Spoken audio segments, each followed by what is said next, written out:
And I had designed my curriculum where there were actually three sociology courses where students would have to take intro to sociology, but then they could either choose between social problems and the sociology of minorities, depending on what the interest is of the particular student. Because I think that students should have that background in just the fundamentals of sociology, but then also social problems and understanding ethnic and diverse groups if they're going to be interested in psychology. Because if you're a psychologist, you're going to have to know how to work with diverse populations. Yeah. And for example, in my program, one of the courses that I teach is multicultural psychology. So we may come at that from a psychological perspective, but yeah, so somebody had, yes. I was just feeling like some of that was covered at the intro level with social psychology. Yeah. You do cover quite a bit of the social Yes. problems if you're doing social psychology. Yes. Prejudice, discrimination. You have to scoot back from just psychology, I think, and start to talk a little bit more about Kind of by definition, it's social. The individual in a social system. And Do you disagree? Yes, I do. Social problems, prejudice and discrimination is just one area. I'm sorry, Lindsay. Oh, she just asked me if I Lindsay had her disagree. hand up, yes. Never mind. The social psychology is dealing with the fundamentals of the interaction between the group and the individual, and so you have much more focus on obedience and conformity and attribution theories and things like that. And there's actually only one chapter that deals with prejudice and discrimination. So.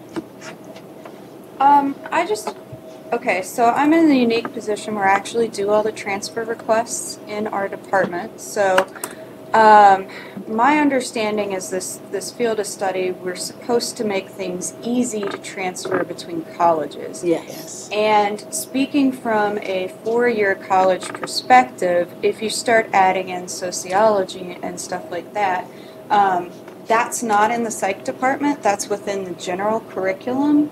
Okay. Meaning the psychology department would have no say on whether those things transfer. It would actually be the sociology department that would decide if those things transfer. And then those would only count towards the student's general curriculum, not their psychology degree. And that, I'm so glad that you made that point, because you said it so much better than I did. And I think in a fumbling way, that was kind of what I was trying to allude to earlier, is are psychologists going to decide, which courses that are more heavily sociological and would be in the sociology department? Are psychologists then going to be making those decisions? And you said that much better than I did. So, yes. It's on. Okay. Is there a place, are you going to do a sociology field of study? Is there a place for them to come and view their own courses? Yeah. Yes. Because, so it's, okay, then. So do we... There will be a sociology field of study probably in the next 2-3 months. Okay. So Now, it's not that... we could toss a question to them. I mean, we could delay the implementation of this field of study or something pending an opinion from the sociology field of study committee. Then I can get back to you with that decision, and then we can all have a teleconference and approve or disapprove or something when the 30-day comment period comes in. I don't think we could have the sociology meeting during that 30-day comment period, but we could probably get it pretty close. If there's an opinion that you want to defer from the panel of experts in sociology that will be meeting. I think it goes back to what Lindsay said. It is about the transfer program. Mm-hmm. Sociology shows up in the gen as it's part of it's an option in the gen ed. So it's not like it's a neglected course. I think every psychology student would benefit from it, but not everybody's going to end up taking it anyway. I just think that the focus should be on the on the psychology? We have, well, I was talking earlier at my university, we have a wonderful relationship with our sociology department. And we do actually a lot of interdisciplinary research with them, and we just have a really good relationship with them. And so in kind of my thinking earlier was that if the sociology experts are going to make the decisions about sociology curriculum, that makes sense to me. That they should be the people to make the decisions about sociology field of study. Because when they go back and look at their sociology, we may pick social problems or introduction to sociology, but what they may end up thinking is most important may not be those two classes. That's a good point. Could be something else morphed into it. More than likely, it's going to be those classes. I just think we just don't want to neglect the sociology. I agree. It's important. I agree, and I have great respect for our colleagues in sociology. We're very fortunate that we work together really well, and a lot of our students do take cross-disciplinary courses, and we have a lot of double majors in psych and sociology. But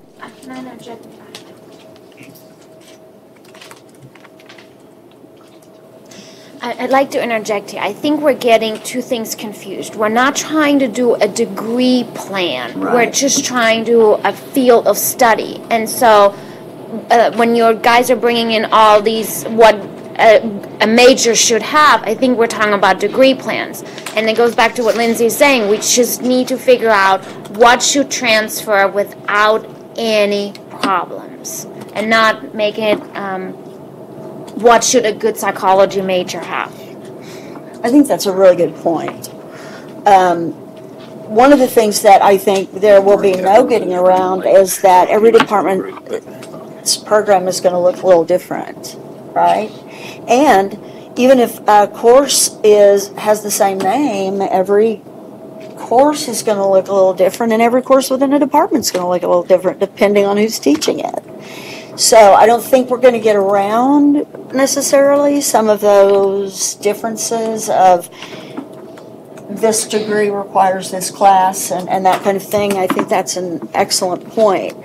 But I think the only thing that I'm putting to the committee is, should we stick to consideration of psychology courses and let the sociology experts make their decisions about the sociology field of study? How many in agreement about that? Agreement? 3, 4, 11, 12, 13, 14. So that's majority. You didn't make a motion. You need to make a motion, and then you need to second it, and then you need to ask for the people opposed. Okay, well, okay, I make a motion to take a vote. I second that. Okay, do we want to accept our earlier vote, or do we want to revote? I make a motion to accept our earlier vote. Okay.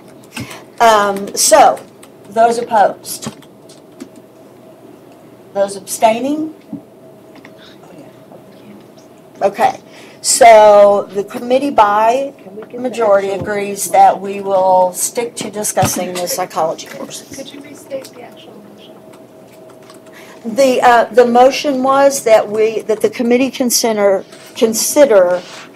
psychology courses only and leave the sociology courses to the sociology committee when they meet to make decisions about what they believe is most important. And I think Benitha made a very good point about we don't know what they're going to emphasize. And that was my concern from the beginning, is making decisions for them. They're really smart folks. They can make really good decision. So we're going to let the sociology committee make decisions about the field of study courses for sociology. Yes? Did Phyllis make a motion to create a cutoff where we wouldn't consider courses beyond a certain? I did, and everybody's like, yeah, but I didn't say, I make a motion, so maybe I should have. That would, but that's where I was kind of wondering how we got off on Do you sociology. mean in terms of number of votes? I think that was her proposal. Said 3 or Dr. fewer. Davis made a motion earlier of number of votes, and it was by majority. Mark Evans has checked in suggestion and was- said he's running late, but he will be here. But Wonderful, okay. Her suggestion actually, I think, was that if something had, I think, 3 or fewer Yes. votes, that we would just knock them off at this point. I see. No, I don't think that we did resolve Yes. that. Yes, thank you. So, in terms of the psychology classes, it looks like frameworks and I want to make sure this is specific. Child psychology, human growth and development, all have one. Well, human growth and development is the same thing as lifespan. Right. But have one vote on our list. Yes. If we do, as we were discussing, by cutting it off at 4 votes, the only thing really that's not there that we might want to reconsider and take a second look at would be psych of adjustment. Everything else is just psych. Yes.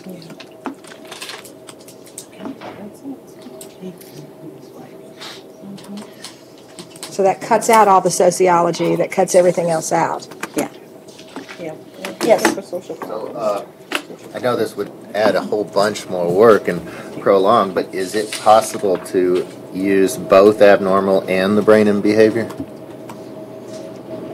Use them in terms of Add them to the field of study. adding them to the field of study. So basically undelete and then create. Oh, creating. Creating the brain and behavior and then adding back the abnormal psych. That would be a lot, but It's possible. We would have to write objectives for the courses and Brain and that type of behavior's thing. already been beautifully written. Yes. If we undelete abnormal, it should have already. Yes, it's in the- It already yes. has, It so already has there'll be learning objectives already associated with it. Might need some updating. Maybe It might- touching, it might need editing some- and stuff. yeah. Okay. I think that was mentioned yesterday, that if we did add courses in, that we would need to take a look at, objectives and that kind of thing. So, yes. Are we going to decide on a maximum number of courses to include in the field of study? It's a very good question. I think that if we included all that have significant amounts of votes, we're getting pretty high up Right. in the hours. Right. And one of the things is, just on the floor, and that we see when we discuss is, we are a very, very diverse discipline, and, good for us. We've, got a lot of different branches. And a lot of times, not all students, but students come in with some idea of what they would like to do, the direction that they would like to take. And I like for them with their advisor to have, options to take certain courses that prepare them for what they're interested in. So I do think that we do want to think about how many we're going to lock in like that. Yes. Could we, could somebody make a motion to vote on just seeing where we are as a starting point? Like, how many people would just be okay with adopting those 4 that we have a consensus on? Like, could we vote on that? I think, did we not vote on that we were going to accept those by? No, I know, majority? but, The ones that have the majority. Right. I thought we did. I no, thought we I know, did. but since the rest, I know that. But could we see where we are? I mean, since the rest, there isn't a consensus on them, could we see what a vote looked like if we just voted on, could that be it? Like, is 4 enough? So you're making a motion that we adopt only the 4 courses, I just want to and see. somebody needs to second it so we can vote. Can we just see if, because we're kind of starting to debate about the ones that there's like a third approval on. Like, what if we voted to see how are people feeling about just those 4 that there's consensus about? Okay, before we do it, can I ask Sunshine a follow-up question? What is your concern with limiting it? So if I were to include all the way to brain and behavior, assuming it would be created and abnormal be reinstated, we would be at 24 credit hours. Mm-hmm. So you mentioned that you were concerned that we were getting too many. What is your concern with 24, if there's a concern? Well, I just wanted to know what the consequences of that would be. And I guess a lot of that might be up to the transfer universities, how many hours you would want them to be able to transfer into a psychology degree that's from an undergraduate to your college. So that's another way of thinking about it, because we talked about trying not to put up barriers. And would that be a barrier? I don't know. I don't know all of the specifics that you probably do know. Realistically speaking, you will have like a transfer student coming in with about 18 hours of major work. Right. If we were, hypothetically speaking, to include 24, most people will not come in with 24 credit hours, simply because they only are required to take 18 credit hours. So by doing the 24, all you making it easier is that if for whatever random chance they took a class that is not as common as social psychology or lifespan, then they get credit for that class instead of just having a random elective. Okay. So you want to err on the side of inclusion? I'm not saying, I'm just trying to look at both sides. I'm not saying one way or the other. Yes, I think Dr. Davis had a comment. I'd like to give several reasons that I think it's important to keep the number small, possibly no more than 4. First of all, every course that we put in as a required transfer constrains the 4-year college and universities. Yes, yes. In other words, I'll give one example. We teach brain and behavior at our university, and we think it's a really important course. It's required for all of our majors. However, it's a junior level course. Students have to complete intro, stat, and research methods before taking it. Mm-hmm. If the junior college course was required to transfer as that 3,000 level course, the students coming in from the junior college would not have the same content or background, and it would be a problem for our university, for our department at least, and I believe it would be shortchanging the individual student that transferred. That's one point. What was that course that you mentioned as an example? The brain and behavior.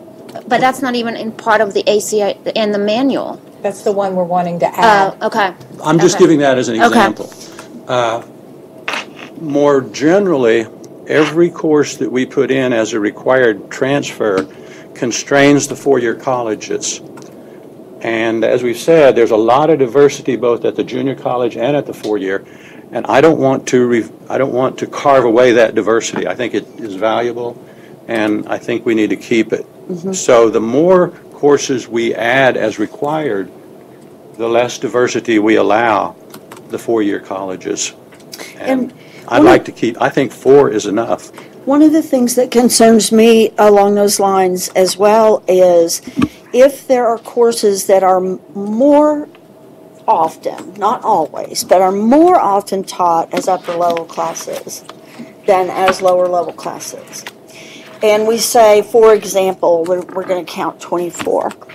We may be putting a lot of our students in the position of the university that they transfer to saying we will not accept that it will have to be an elective. You will have to take our upper level class. And that will further constrain the student on the electives that they're going to be able to take as well. But that's the whole point of the field of study, that they would be accepted. So They may be accepted, but my understanding is that the university that the student transfers to can decide to accept that as an elective and then require still that the student take their upper level course. Is that not correct? no, if it Dr. McPhee was saying yes. well, then what's the point of field of study? Sorry. That's what kind of part we were yesterday. Upper level is not in play. You know, and so all this conversation about elective and that kind of stuff, it's an appropriate conversation. You know, I understand that. And from as I listen, what I think, and I think it goes back to your point yesterday where you only actually require 2 courses and then everything else is more of an a la carte, but these topics percolate to the top even when you're picking a la carte, right? And so when y'all talk about electives, it's because of the breadth of all the disciplines and stuff. Right. And so in that context of elective, you mean elective within the discipline. And from a field of study point of view, yes, statute does not say that your college has to have PYSC 2301 general psychology, you know, to the universities. Of course, the community colleges, that's what you have. That's what's in ACGM, right? But you probably all have a general psychology, right? What you call it doesn't really matter. When the student transfers with those 12 hours or those 30 hours or whatever the number winds up being, the universities deal with it as they want. You know, if this upper level, lower level, if y'all put 3 hours of brain behavior or whatever else is the conversation in there, you don't have to eliminate your upper level course. You know, now of course, if the content is only 3 hours worth of stuff, and one time a course was created about copyright law related to software, and we've all read a software license. I can't even imagine a 3-hour course covering. Because it's about a 10-minute topic, right? Yeah. Much as I can imagine 48 contact hours of that. But anyway, you get my point, you know? Yes. If it's only 48 contact hours worth of stuff and there's no way you could have 96 contact hours worth of stuff, well, then that might force a decision on a university, yes, but you're not, there's no requirement of if you go in and create this sophomore level course that you've got to archive, eliminate, delete, whatever you want to, your upper level course. Right. But, you know, so 12 is 12, and does that make sense? Yes.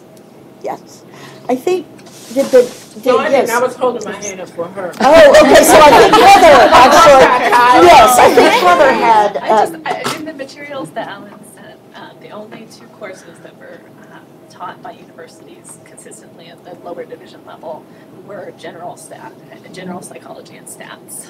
Social psychology, lifespan, all of that is usually upper level. In one piece of that. So, yeah, yes. Okay, I have 2 points. The first is, are we looking to create a list of courses that will transfer regardless? Is that My understanding is that the course hours will transfer regardless, but it doesn't constrain the university that they are transferring to, for example, to accept the statistics course that's transferring as meeting their statistics requirement. If they don't believe that it does, they can count that course as an elective, or they can and then require the student to take their course. Okay. But they would accept the hours. Okay, it's still unclear. Hours in the major. Hours in the major. These are courses that are guaranteed to apply If to I a explained degree that program. correctly. Guaranteed to apply toward degrees. That's right. Yes. Okay.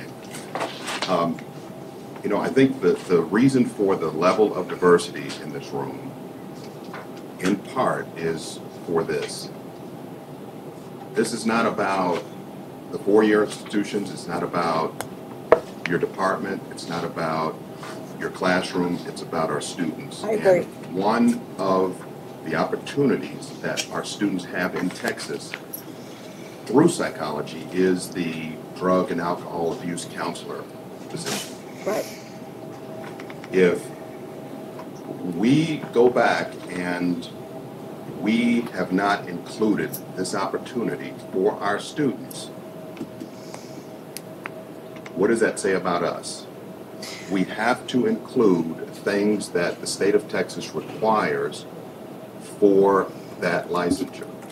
Well, just kind of to play devil's advocate, all the students entering may not be entering for that specialty. And that's okay, but we can't take away that opportunity for them. And I don't think that anybody would want to. There would certainly. That's what we're doing if we don't include it in that list. We will be. We will be. If the state of Texas requires certain things, we need to give our students access to those things before they take that licensure. And they can do that with an associate's degree in addition to a four-year degree. We can't limit, let alone take out the only opportunity that they have. I think we might, I could be wrong, definitely, but I think we might be, again, moving back towards a discussion of degree plan and its opportunity. Well, can I ask how many courses at the lower division level are required for that licensure? Is it just this one class? Well, it's not the licensure, it's for the degree. For the degree. Well, how many courses outside of the core are required for that? We need to offer at least 3 courses. So I guess, 9 hours? Okay. Do you know what those 3 courses are? Drug and alcohol, counseling, and professional and ethical responsibilities, which I don't think is. Okay, so let me just put forward a hypothesis here. If that's 3 courses, and students have to have that, or have to have those 3 courses in order for that licensure, and those same students are likely to transfer as psychology majors, then that's 3 of the 6 hours. That's 3 of the 6 courses that could be done in the field of study to have a complete core. So if you were to have a field of study and not have a complete core, or have a field of study that overlaps with the core, which is likely to be the case here, then you want, I guess what I'm saying is that, like Lindsay said, I believe you said, that you want to leave some room for students to complete other courses in addition to the field of study. But we have to give them room at the 2-year level. Give them room at the 2-year level. And so that's something to consider. You might want to leave room for a student at a junior college to have 3 courses to get that licensure, and not make the field of study so large that it crowds out their opportunity to do that. Now, again, let me remind you, it's not essential that you have a field of study that allows them to have a complete core. You're not limited to just 18 hours in the whole field of study, especially if you have courses that can double count towards the field of study and the core, which I think you're likely to have. But that is an interesting point to keep in mind. You might want to leave students at least room to have at least 3 courses so they can finish that drug counseling licensure. Mm-hmm. The students that choose to do that. Okay, yeah. Sorry. I think that Phyllis was next. Some of the conversations about, well, that's upper division at our school, or that's lower division at our school, or we would have to this and we would have to that. I think one of the reasons we're all here is we are all from diverse backgrounds, and we don't all have the same degree plans. And I think it's important for us to sort of get back to the reality of the student, which is that all of these courses on this list, and particularly if we knock off all the sociology and the biology and the math and so forth and focus only on the psych rubric as you guys voted to do, then we have to accept the fact that these classes are already taught at the community college level. We've already stated yesterday that rigor should be assumed. So if we understand that these are the courses taught at the lower division and rigor should be assumed, then we have to assume that one of the reasons for doing this, to make this easy to transfer for the students, is going to require some adjustments on the part of the lower division school and the upper division school. What is the status quo at your school in terms of what's upper division or lower division might change as the result of this meeting, and that's the point of this. So I don't want us to get too bogged down in, well, at our school we teach that here, well, at our school we teach that there, so that won't work. We need to focus on, these are the classes that are currently offered at the community college level. What can we do and what can we agree about which of these are fundamental that should transfer if a student chooses to take them at our institution rather than the upper division. That's where we are. It is going to call, we have to remember that we're not just here representing our institutions. We're representing the field, and we're representing what's best for the student. And if we keep that in mind, maybe that'll make it a little bit easier for us to weed through what's taught and what we can agree on, as opposed to, well, my school does that differently. And we should grow the field, not take away from it. And that's what we're doing. If we say these classes won't transfer, what is that saying about us? What is that saying for why we are here? It's important that we keep this in mind. I think that Lindsay, did you have I a was comment? just going to go back to what I said before, but in all seriousness, guys, if we do want to make this easy for students to transfer in courses between colleges, 2-year and 4-year, we need to keep it as broad as possible. Adding in some of these little classes like the drug use and stuff like that, that might benefit some students, but it's not going to benefit the majority of the students, because not all places are going to offer something like that, so they're just going to transfer in some batch credit, which is what they do already. So we're trying to figure out what courses are pretty consistent among all universities that would be easy to transfer. And I think we have 4 sitting right here. We're not looking for consistent courses. Let's let Lindsay finish. We're going to try to take things in order. So, Lindsay, go ahead. I'm just saying we're looking for ease of transfer, and you know, if we start adding in classes that aren't taught at many universities, again, we're disadvantaging the students because they're just going to get batch credit, which is what they get already. Does that make sense? That just takes away their elective opportunities. It's not going to transfer in as a course, which I think is our goal. Right. Now, there was someone over here that was next. Okay. Is there a... Well, I think she probably answered my question anyway. And I understand the idea of growing the field.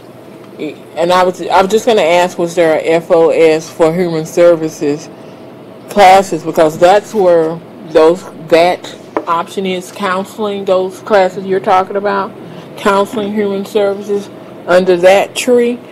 Is there going to be a FOS for those classes? Because that's where that follows. Those classes that he's talking about, the alcohol, drug abuse, and I could be wrong, the alcohol, drug abuse classes, and then the question becomes, if there is a FOS for them, then there can be a question about how to make those classes transferable to the university under that label, human services or counseling. Because they're not always, you have to do a matriculation agreement to get those classes to transfer. Linda's had her hand up. I think, yes. I want to kind of follow up on Lindsay and what John were saying about making it easy to transfer, and then also maybe limiting what we're transferring. I don't know what your maximum number is to transfer in, Lindsay. I know that at UTA there's no limit, but that they must do 30 hours at UTA, and then they have to meet the advanced hours requirement. So, maybe in rethinking it, we want to keep it at the basics. Maybe 4 classes is good, and keep it at the 4 courses that we know, or the few courses that we know are routinely taught at the 2-year colleges, so that not to place a burden on faculty and hires, which we know are not plentiful at this point, and not, kind of digging into this deeper well of courses that are not maybe routinely taught or not going to be accepted or only going to be, taken by a few students. We know that students need these core courses down here at the 2000 level. Let's bring those in. They're going to be accepted, and we're going to assume that they're going to cover what they need for the basis, and then when they transfer in, they come, and we know that they have those foundations. I think that, Stephanie had a... My comment was for Mark. I understand what you're saying, and I appreciate what you're saying, but I thought that the committee was ready to abandon... He wasn't here for that vote. Oh, he was late. Thank you for... I was going to catch up with him at the break. Thank you. Okay, thanks for...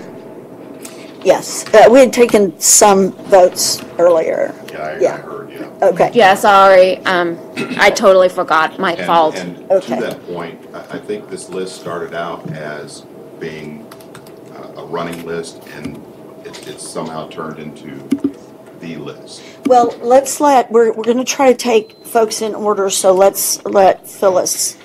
I appreciate what Linda and Lindsay were saying, and I understand that things function a certain way at the university level, but one of the reasons I think for the FOS is to try, again, we're trying to make things transfer, but by including both community colleges and universities here, I think what we're looking for is some middle ground. I don't think this is a meeting that is supposed to tell community colleges, you can only teach this because this is all we're going to take.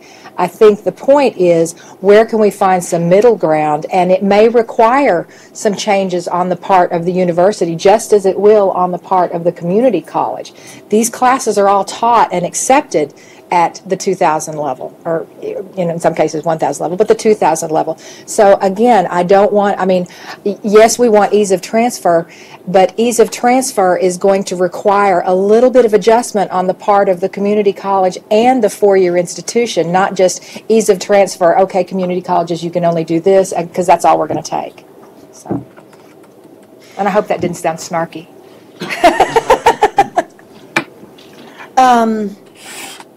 Are we ready at this point to try to take a vote on accepting these 4 classes that have a clear Does that mean we're not going to vote on any others, or just get these 4 out of the way? No. Take our vote that these are the 4 FOS classes that we agree on, and that's that. Are we ready to do that? How many? Let me make a motion. Somebody needs to make a motion. People We'll see how it goes. Believe. I'll move that. I move that we approve the first 4 courses: Intro to Psych, Lifespan Development, Statistical Methods, and Social Psychology, all of which have gotten a majority or greater votes yesterday. Anyone second? Did everybody participate? Did everybody respond to your request for an email? I think I got 19 emails. Not everybody responded. Not enough to change the outcome. That would leave 2 people out, Okay. unless I made an error. No, okay, thank you. Yeah. Just on his motion. We need a second. We need a second first. That would be settled. That would not allow us, because. No. I didn't say only those.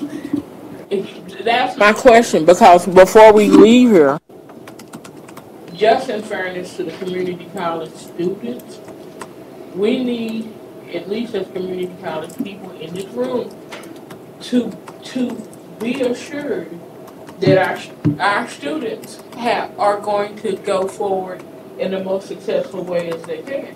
If we limit it to these 4, and that's why I'm asking about the motion, we need to ask ourselves, is this it? Is this it for our students? Now, is it not important that we at least consider the other four?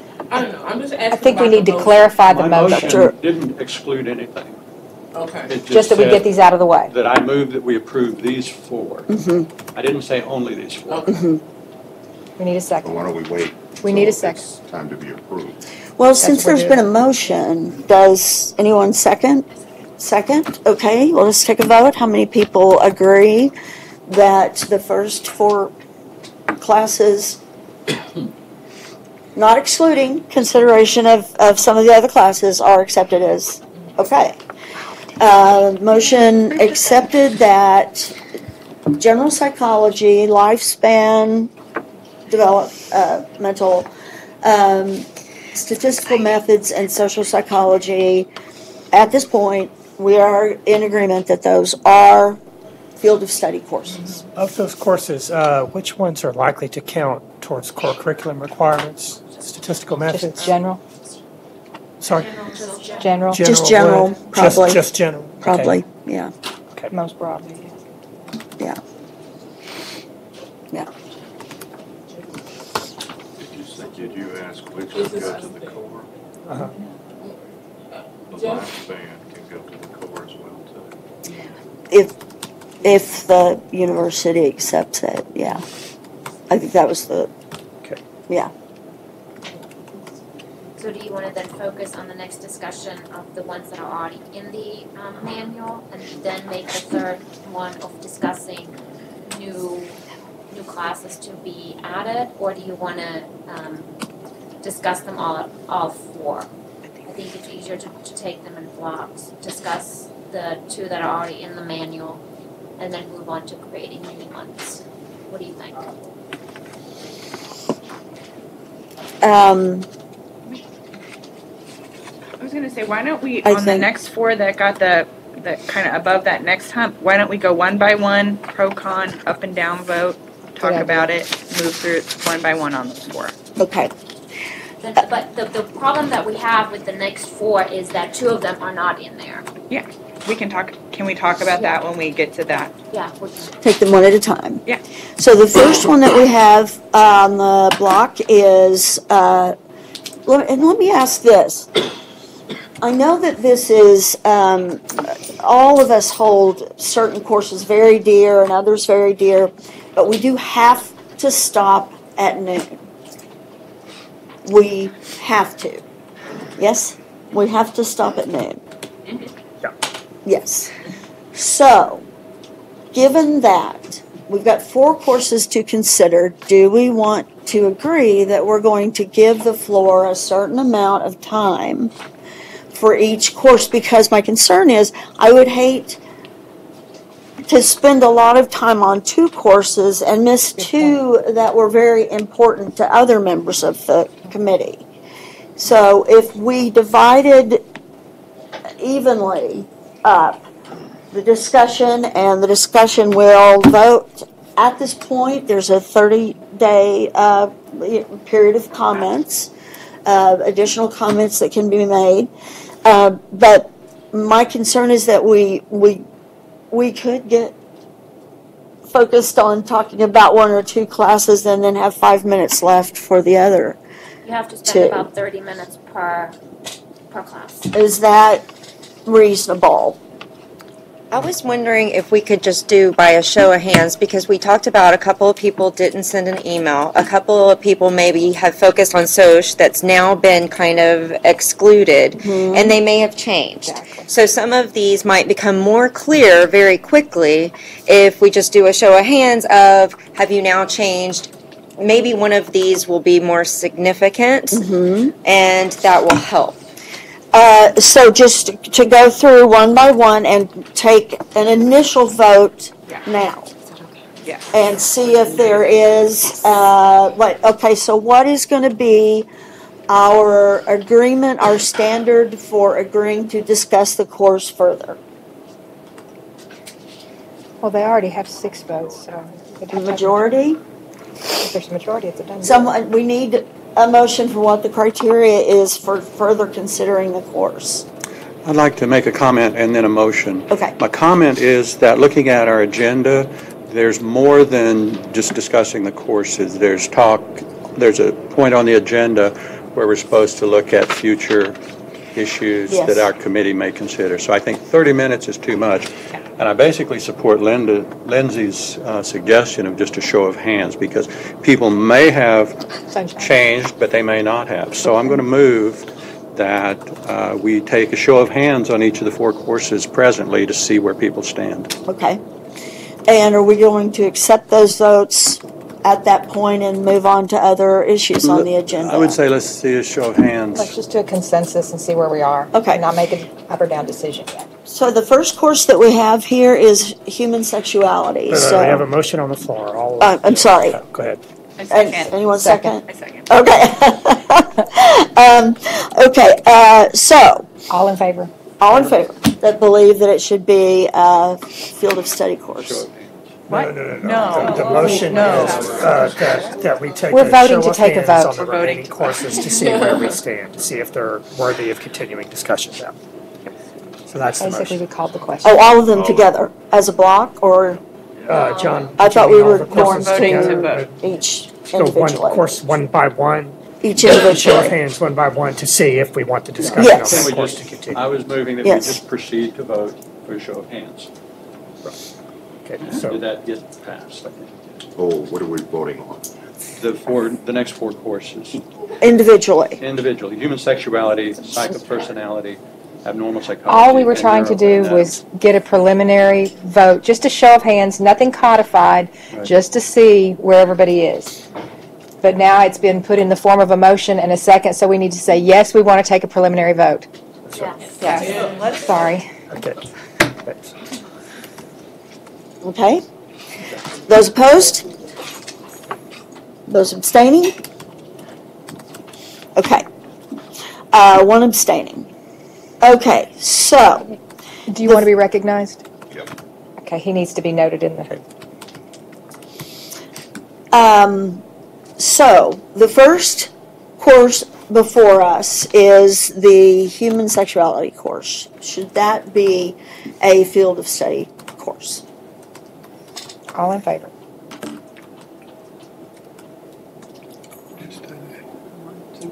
Still split. It's still split. How many? It's still split. It's going to have Six. to be discussed. Which is what we already Same have. as it was Right, yesterday. no change. Yeah. Okay. Psychology of personality. How many believe that should be a field of study course? A little more. 9. 9, 9. so more than yesterday. That's okay. So people changed on that one. Abnormal psychology.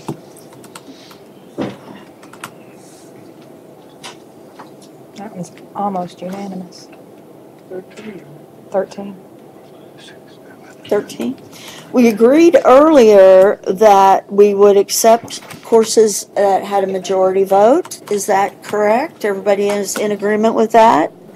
So at this point, I make a motion. Wait. No? Let's go How many on with for the neuro? neuro. For version of neuro. We're not going to, okay.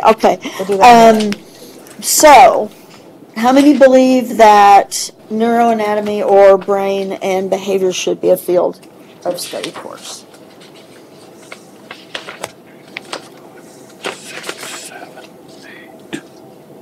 9. Okay. 9, okay. 9.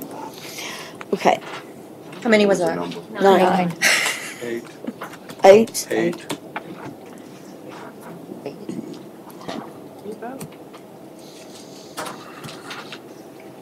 Okay. Do we want to vote again so we make sure? No. No, I think now we need to discuss. It was 8? Everyone, okay, we're in agreement? Okay. Make a motion? May I make a motion now? I'd like to make a motion based on our preliminary vote that we go ahead and accept the reality of abnormal psych as being added to the FOS. Well, you have to make a motion first to reinstate it. Okay, I'd make a motion. I think, right, before we can. No, I think if we vote that we want it to be there, then we have to figure out how to reinstate it to make it happen. That makes sense to me.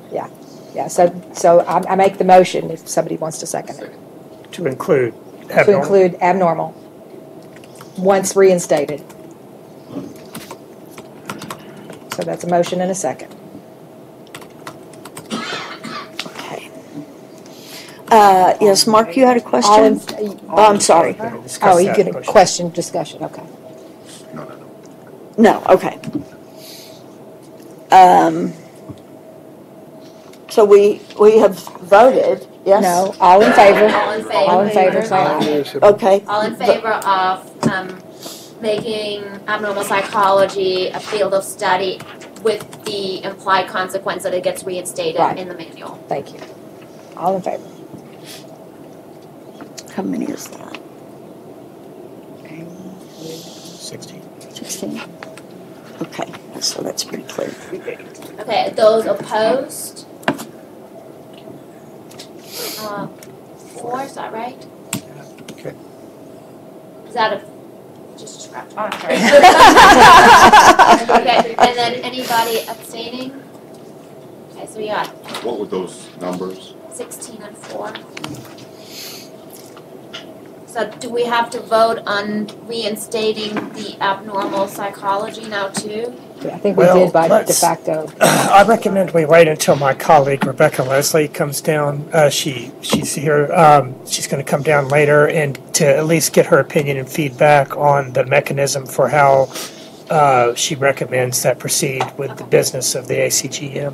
Okay. Either a new course or reinstating an old course or calling a new committee. There are different ways that can happen. So I'd like to get her opinion and Gary's as well when Rebecca comes down. So I guess do we need to make a motion to table that issue or? well, to discuss the specifics of exactly how that would work with the mechanism of the ACGM. I think you're good that if you voted it into the field of study for now, then as Rebecca's planning on coming down, then we can discuss, but putting it in, it obviously triggers some kind of action with the ACGM, right? I mean, we either bring that course back, create a new course, something, so we'll figure that piece out. Okay. And if we want a formal vote, we can do that 1 minute before noon or something. Okay, yes. It seems to me that based on the votes, the next order of business is to either decide that we're capping this at 15 hours or decide if we want to add brain and behavior, since that was the next highest vote, to make it an 18-hour FOS. Actually, personnel. Personnel. I had 8. But brain and behavior had, I think, 9. Oh, I had abnormal for, I had personality for 9 too. Did Yeah. I miss something? Oh, I had 9. I thought that brain and behavior had one more than personality. No. Well, Yes. the question remains the same. Do we want to add one or the other of those to round it out to 18 hours, or do we want to cap it at 15? That's my question to the group. And a question to that question, when you say the 18 hours, are you saying these are the only 18 that will be accepted by every college and university? Yeah, that would be the FOS, field of study. And I don't know if, But 18 hours is the program requirement for an associate's degree. Mhm. So I think there should be a little more room to include additional classes because not every two-year program offers exactly those courses that have been voted in. So you should have some flexibility there. So the specific motion, I wasn't making a motion, I was I asking thought a you question. said you No, I were was making asking a a question motion. of the group. I think that's the next motion that needs to come, is if whether someone wants to make a motion to cap it at 15, or whether someone wants to make a motion to revisit and discuss one of these other two courses, brain and behavior or personality. well, let's see if we want to make, as a committee, we want to make a motion that these are our 15 hours, yes, 5 courses, that are our field of study courses. We're going to vote and agree on that, and those will be our field of study courses. Does anyone, and what exactly do you mean by that? Are you saying just these 5 courses? just these 5 courses? That would be, Otherwise, it would be up to does the competition someone want to make the motion to cap it at that 15. we'll cap it at these 5 courses. Does someone want to make the motion that those are our field of study courses? Nope. Apparently not. So then we need to continue and discuss these other 2 one by one and have some discussion on them, correct? Well, What about 3? 3. I mean, Oh, if I had my choice, psych of adjustment would be at the top of the list, but, you know. I can make the motion that we cap it at 15 and move on. Why? Why? Because what she's saying is, let's say ACT, oh, let me turn on the little Nike thing. Let's say that Angelina College teaches forensic psychology, which it doesn't exist anymore. I'm just using it as an example. It's not going to preclude SFA from taking it if it wants to. But what it's saying is they have to take these. These are equivalent. But if we teach something odd that SFA doesn't teach, but yet they will accept it because they want to, this is not stopping that particular school from making that individual decision for its school. So you can teach what's in the academic course manual as long as it's there and the transferring institution wants to take it, it can. Am I wrong, Lindsay? I think it's. Yeah. And so it's just saying we have decided that these are the ones that you have to take and that are equivalent or whatever. But anything else is not excluded, which is. But it does. well, I think Dr. Davis was next, had his. I would just like to ask that we come back to wait for the chair to acknowledge us and try to speak one at a time. Yes. Yes. It becomes very, it's much easier to kind of follow the course of the discussion. So we have decided,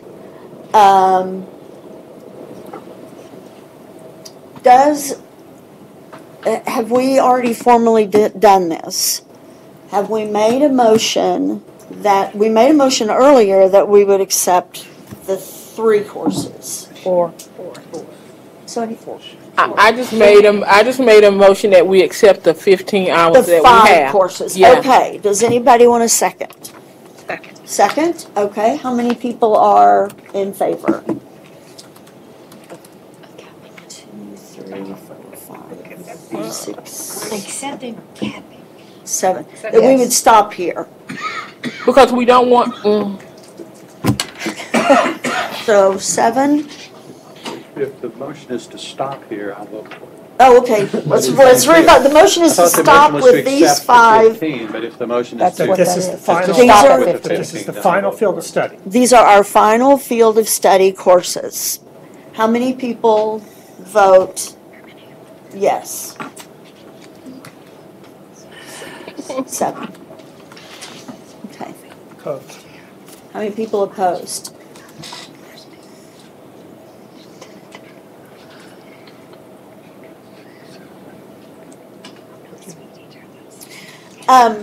Now, abstaining? Okay. Now, to clarify further and make sure that everyone has options available to them, we've decided at this point not to accept these as our 5 field of study courses. Correct me if I'm wrong, please. But my understanding of that would mean that either we believe there needs to be additional courses added, or we also have the option of believing that we need to have fewer than 15 hours. No, more. We've already accepted these. so we cannot have fewer. We cannot have. So the issue now is how many more do we want to include? And so we have to, I guess, go down the list with start with the highest vote and then go down. So we did put abnormal, yes. Well, I just had a question with the brain and personality, both of them were 9, is that correct? And then human sex was 6. It looks to me like the debate really is personality versus brain. Or both. Or both. Or both. Or both. And And does it stop there? Yeah. Stop at just those two? No, it stops there because we voted not to include any other ones on the list. Are we considering the opportunities for the Texas kids? I'm sorry? Are we considering for the Texas kids if I'm moaning. courses they need for this licensure? It's not important. It's not important to us. It's not important to them. And we are reinforcing the limited opportunities that they already have. If you teach at a college, at a university, look at your degree plans, you might not see a major in psychology. And there is a reason for that. There is a limited amount of opportunity for anyone who has a 4-year degree in psychology, let alone a 2-year degree. We need to consider the opportunity that they have. Not take it away, but give them a pathway. Okay, Phyllis, you were next. Yes, you guys already know that Mark and I are BFFs on this. But what I would suggest, since this body already voted not to include sociology, since later in the agenda we do have a place where we're supposed to discuss future stuff, I'm wondering if maybe we can sort of put a side note on that list to discuss the possibility of creating an undergraduate level academic course with a psych prefix, such as psych of addiction, that we might consider at some point in the future. Does someone want to make a motion that we make it? Yes, I'm sorry, yes. I was actually the one who voted also on including drug use and abuse, and I've got a question and a comment. Why do we consider it a sociology course? Thank you. It's a psychology course. Thank you. Drug I agree. use and abuse is a psychology course. Mhm. And given what Mark and Phyllis have been saying, I think it's really important that we maybe reconsider that course and have a little bit more discussion about it, because it really seems that we're here for the students, and if this is such an important issue in terms of their future for the students in Texas, maybe we should kind of try to think a little bit beyond our institutions and reconsider that course. Just a suggestion. Lindsay. Yeah, Lindsay, okay. Yeah, just to kind of echo what Phyllis said, I think a discussion of the class would be relevant if it had a psych prefix. Thank you. But the thing is right now it's considered a sociology class. So when it comes to transferring, it's not the psych department that's going to decide on it. It's going to be the sociology department that decides on it, and it's not going to apply to a psychology degree. It's going to apply to general education requirements. Right. Well, it is a psych course. Right, but what we're talking about is adding that later, talking about doing what we're talking about with brain and behavior, making a course. Benita, did you I was going to second her motion. Did you not make a motion that we talk about this more or less when we talk about the future of psychology? Yes. Let's consider second that that? a motion in a second. Yes. Okay, so the motion is that we kind of table this discussion until we get to Not the point table of it, postpone it to new business, basically. until we get to the point of discussing future directions and that kind of thing. So later in the agenda. Yes. So, all in favor? Okay.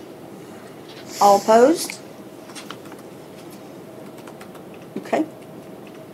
Abstaining? Okay. Yes, absolutely. At this point, I'm going to make a motion that we take a break. Anybody All want in a second? favor, vote by standing up. 10, 5 after? Yes, for What time folks in is it? the broadcast room, if we take a 7-minute break, Oh, and we start. I'm making comments 10 o'clock? and the mic is on. Thank you. 10 o'clock. I have to stop. I have a question. Yesterday you said that Terry and That's a good point, that if, Dr. My sister was going to check it and see if she could find it. It's so bad. Oh, I did too. Yes, I did Spaced it out. too. Maybe the majority of the SAC instructor.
for our individuals that are helping us with our broadcast.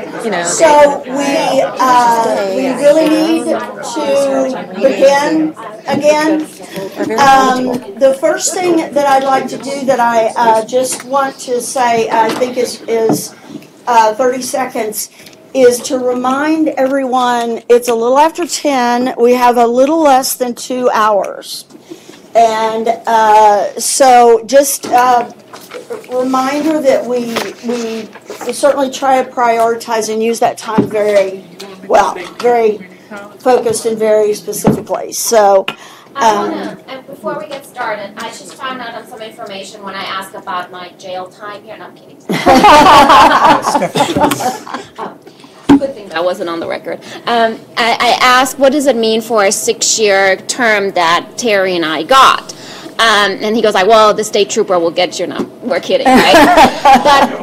But what I wanted to share with you, and I think that reiterates maybe some of the difficulties that we're having, is that this is a work in progress. So kind of give you the timeline. This is not going to be really institutionalized till it's voted on, and so we're looking at 2019, 2020, the academic year, and then we have to have some time to see how this is working. So keep in mind, this is not set in stone. We have the option of changing this in 2, 3, 4 years and saying, okay, no, we really need to include some of these classes that like drug use and abuse, or we need to add classes, or we need to take classes away. But the only way that we know that is if we have something that will move forward and then see how does this work, how does it not work, and then go from there. Does that make sense, Right. what I'm trying to say? Let me remind you that that you were democratically elected here, and that means you have constituents.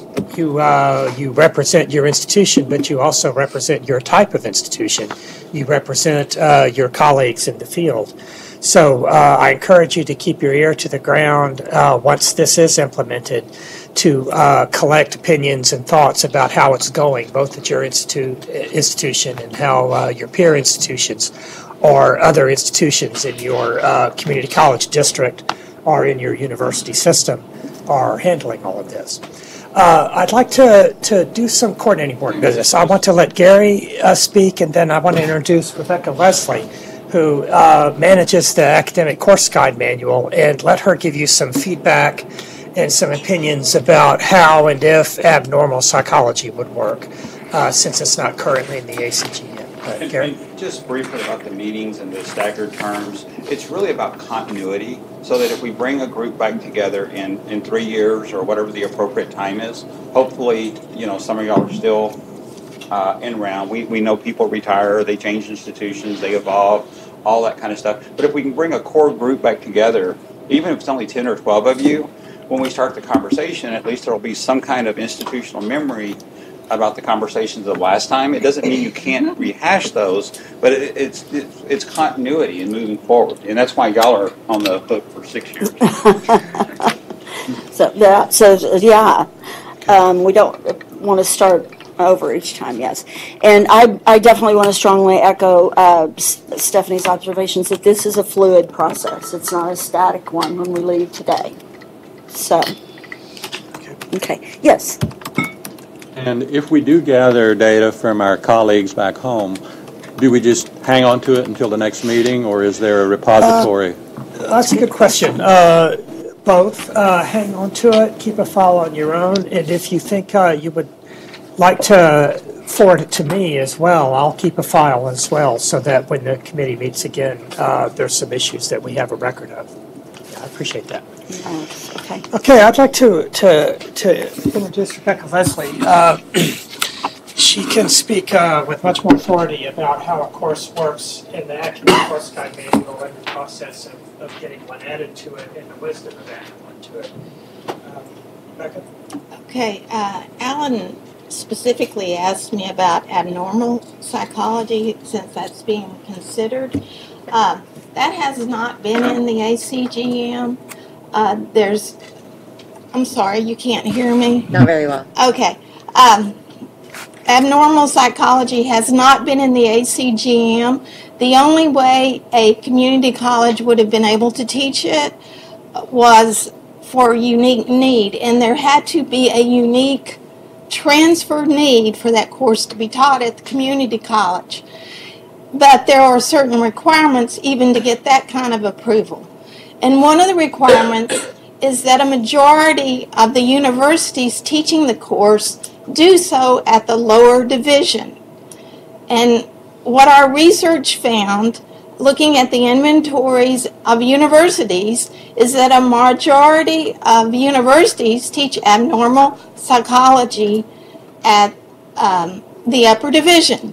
Therefore, it was not approved even for unique need because of the problems that creates in transfer. A student takes a course at the lower division, it's at the upper division at the other institution, the receiving institution, and while they might accept the content and apply it to a degree, it doesn't satisfy advanced hours. So the student has to take additional hours to meet that particular degree requirement. That's why alignment is so important, is because it's like putting puzzle pieces together. And that upper division requirement is not the same across the whole state. Universities have some discretion there. Some have very generous and liberal rules. Some have very less generous rules that they accept in transfer. So I think when you consider that, you need to be looking at what the majority of universities are offering at the lower division. Abnormal psychology is not one. This has already been vetted in that way. The other issue is if you wanted to create a course or you wanted to have learning outcomes. For creating a course, you certainly have the authority to do that.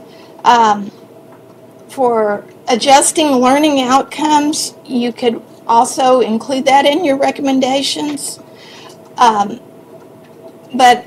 I would advise that this is done very carefully. Creating courses is sometimes hazardous because there's no, especially if it's offered at the upper division, that's I've already explained the issues there, but creating a course that's completely new, that you're not seeing in the curriculum at universities, that's dangerous.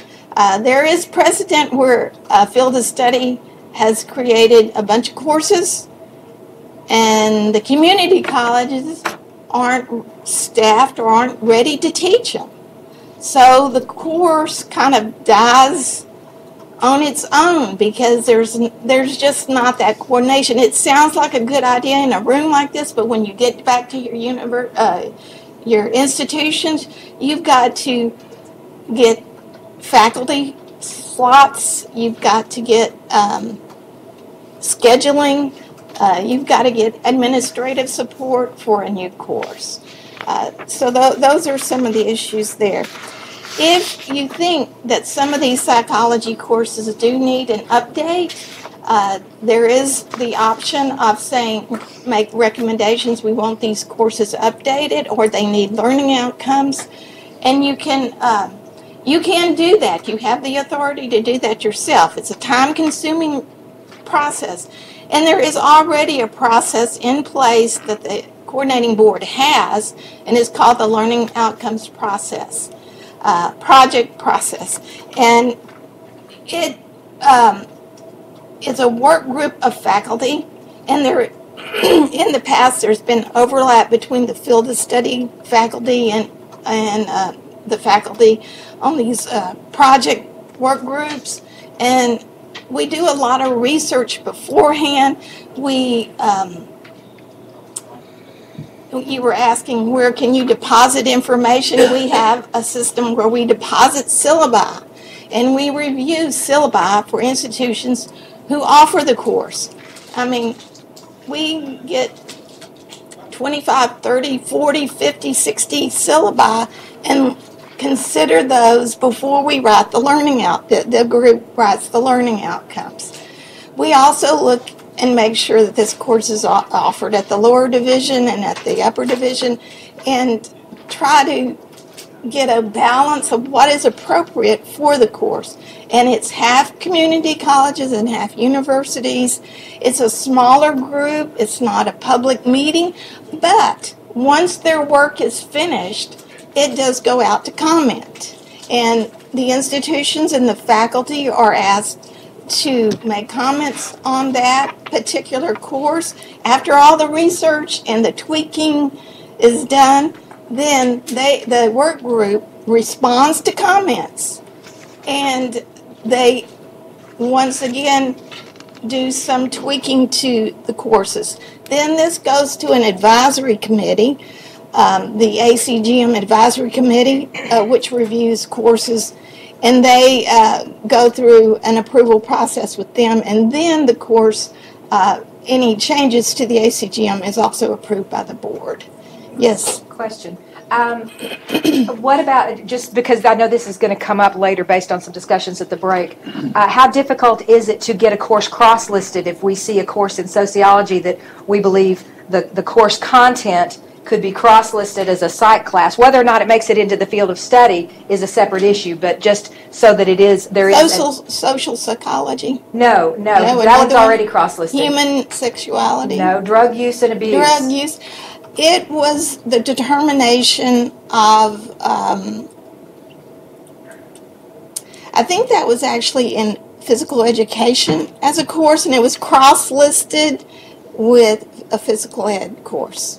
And as a usual procedure, we've discussed this in the ACGM Advisory Committee.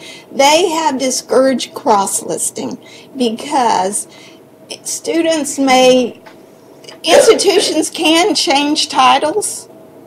So a student might go to one community college and take some course that is cross-listed as a sociology course, and then, oh, I'm really interested in that subject, and here this school, they move, their life changes, 5 years later, it's a psychology course at another community college. They thought that would add to confusion. If you want a drug course, then I would recommend that you have your own, not necessarily co-opt someone else's. So you think create one? If that's what you think is appropriate. Cross-listing has been discouraged because of the confusion to the student and the possibility of taking a course twice if they self-advise. And what's being taught in abnormal psych at the 4-year level that's not being taught at the 2-year level? It's not being taught at the 2-year.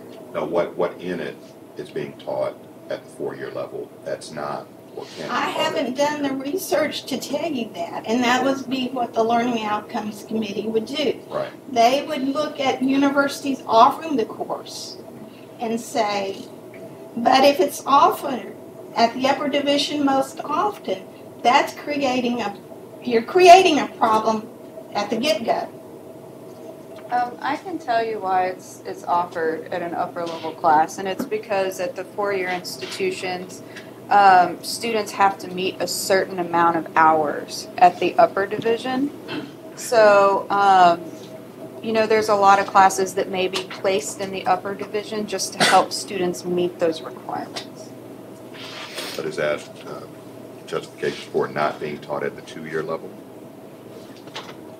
No, I'm just telling you why when they did the review, they found that most people are putting it at the upper. Was that at So it's just your institution, or was that statewide? All institutions have a certain amount of, 4-year institutions have a certain amount of upper level classes, an hour requirement that students have to meet before they graduate. So that's my best guess is why when you reviewed abnormal, a lot of times it's at the upper level.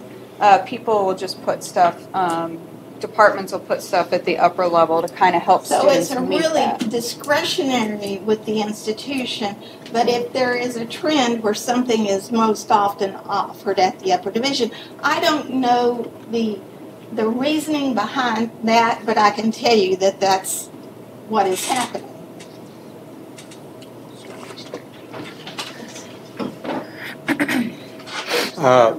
After we've heard this additional information about the abnormal course, I'd like to make 2 points and then a motion. The first point is that our views on the abnormal course seem to be pretty much in flux. The vote yesterday to include it was 6. The vote today was 13. So our views do seem to be in flux. The second point is that on this sheet, institutions with the highest transfer rates in general psychology, the abnormal doesn't even appear. And I guess that's because, as you say, it's not even taught at the junior college level for the most part. So it's not a course that would be even considered for transfer, and that's our primary focus. So those are my points. And my motion is, I move that we reopen the discussion about abnormal as a field of study requirement. That we reopen I it. don't think you have to reopen it. I mean, We sort of voted on So we it. do have to reopen but it. it's taken out of our hands, right? I'm sorry? It's taken out of our hands. He's just trying to formally get it off the list. Oh. Yeah. Does anyone second? I have a quick question before that. Can I ask? Well, I think before we just. Do we have a second, I guess? Do we have a second to discuss the To discuss abnormal again. Okay, yes. Yes, I just wanted to make sure, because I wrote the numbers down. I thought it was 16 people that said yes on that one. Yes. Was it? Okay. In either case, we approved it today, we didn't approve it yesterday, so it's kind of in Well, flux. but that's because we cut out the whole bottom section of the classes, so people narrowed their focus.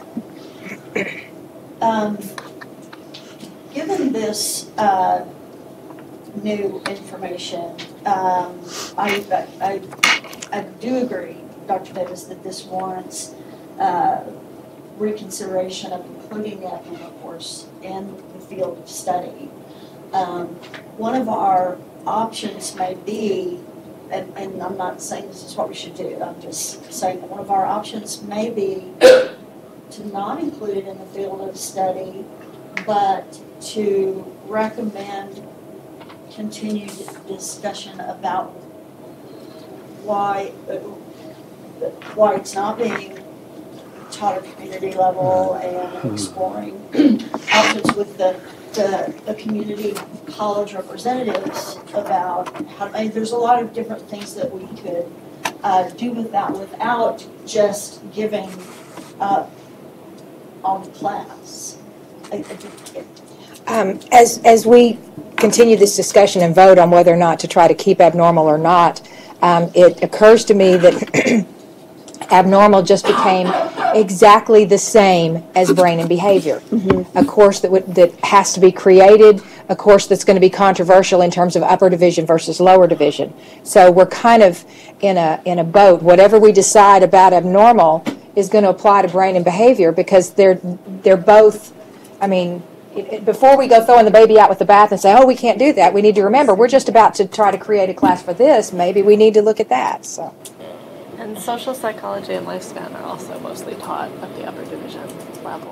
Right? Yeah. So, I mean, if we're going to make that a determining factor, we might want to revisit all of it.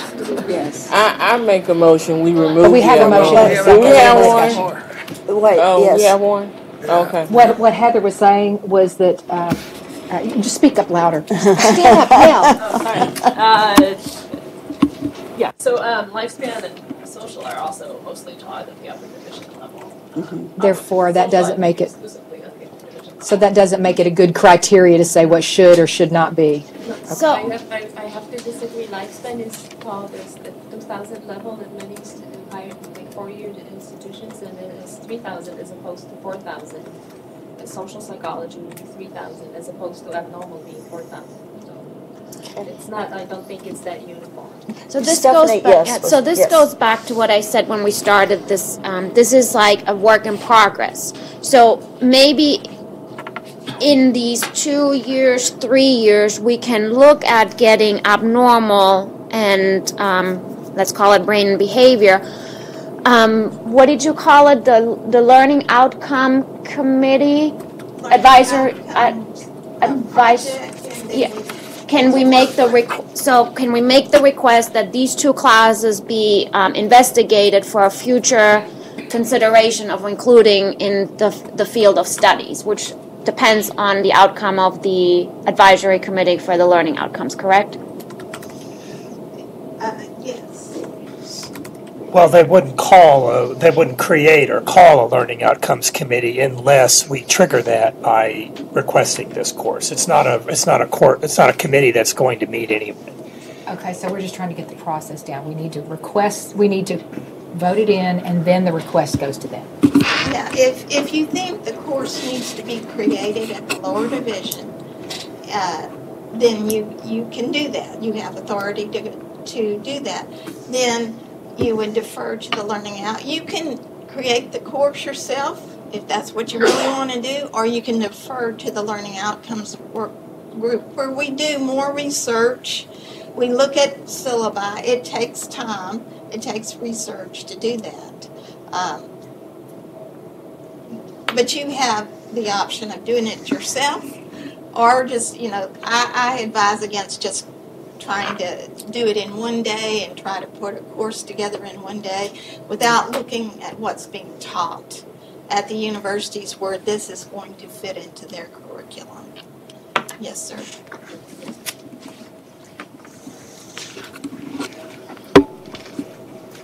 Because this is a formal meeting and our minutes will be examined, it terrifies me. But more seriously, since we did approve abnormal, I think we formally need to discuss whether we want to remove it from the approved list and make some other suggestion. That's why I wanted to open the discussion again. And I believe that you did make a motion to do that, and it was seconded, yes? So I think that is, yes, I think that is open for discussion, I think, currently. So, any observations on that? Yes? I'll make a follow-up motion that we remove the abnormal from the list of... So are you amending your motion? No. I'm making a motion that we remove, I'm moving that we remove the abnormal course that was previously approved. We remove it from the approved list, leaving only the 4. Okay, but we already have a motion and a second to, so do we have to vote on that first? Well, yes. In terms, the motion on the floor is that abnormal psychology be reconsidered, which we've essentially already been doing. So let's just vote on that first, and then we can to reconsider it. To reconsider, continue discussing abnormal psychology. So we can make the second. Okay. Need some clarification. We need some clarification here. The motion is simply that we reconsider the previous vote to include it. As opposed to leaving it on the list. We would consider removing it. Okay, yes. so that motion is withdrawn, that we reconsider it, and Dr. Davis is replacing it with a new motion, which is that we remove it from the field of study. And has that been seconded? I second it. Okay. Okay. Beneath the seconds. So discussion of removing abnormal psych.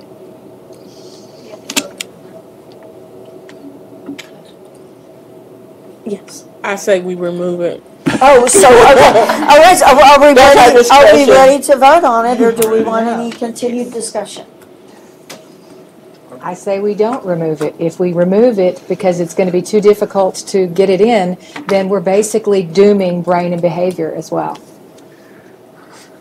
And we don't want. Sorry. But you want to make the point about community college? Well, which one? Which we were talking about the community college, and when we talk about the first I wanted to say, the idea that we're removing it doesn't mean that we're not going to consider, we're not going to revisit it and talk about it for the future, correct? That is correct, yeah. Okay. Yeah. Then that's Okay. what we'll. That is Yeah. correct. Yes. But, Okay. but if it's, doesn't it have to be approved by us in order to be put on the list to be studied? But there's the flip side. So if we leave it on, then it automatically triggers.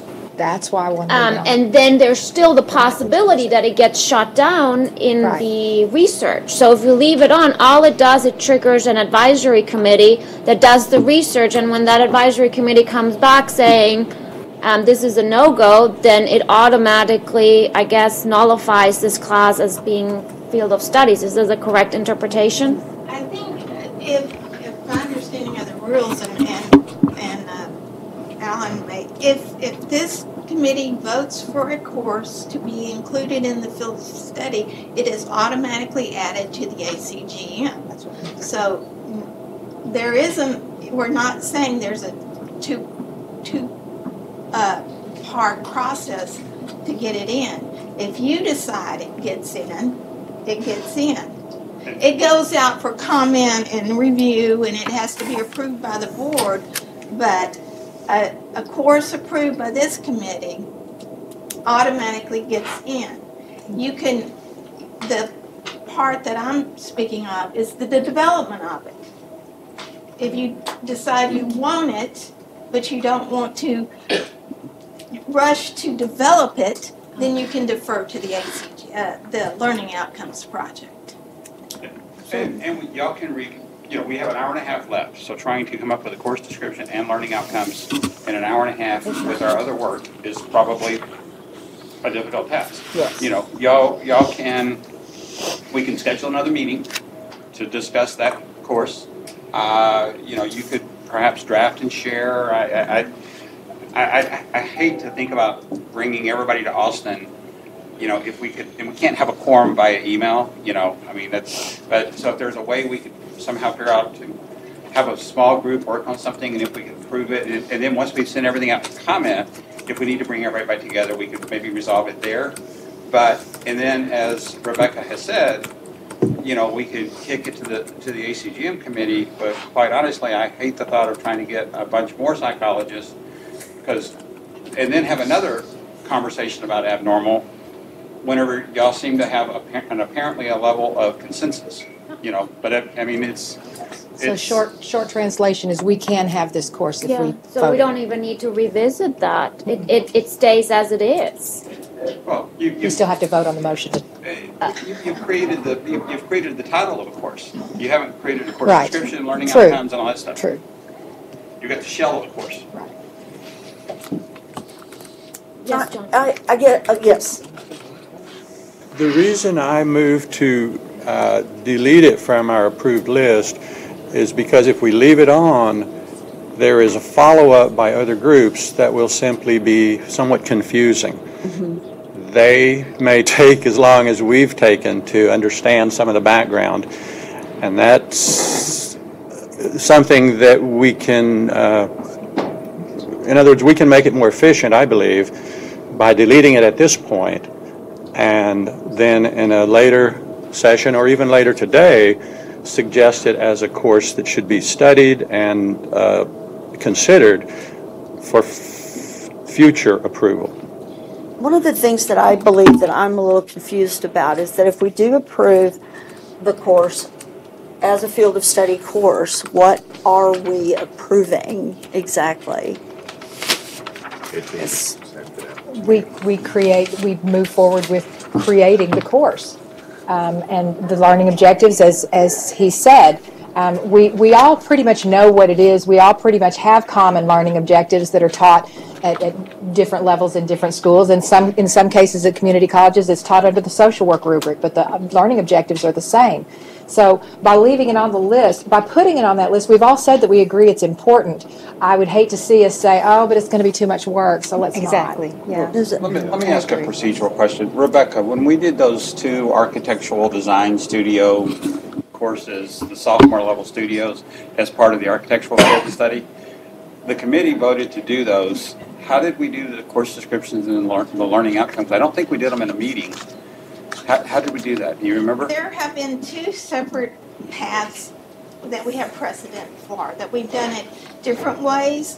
the architecture group had just finished the previous year doing learning outcomes. So they had revamped all their courses, and during that process, they talked about sophomore level courses in design, which didn't exist. So when the field of study came about the next year, all the courses already had learning outcomes, and they just, put them in the field of study, the ones they wanted.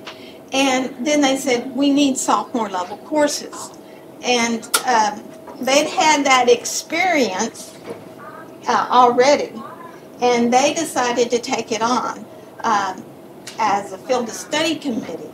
I don't know how much, I wasn't involved in that process, so I don't know how much they looked at syllabi and everything, but there were, they had had that previous experience and had worked, and there were also a case of some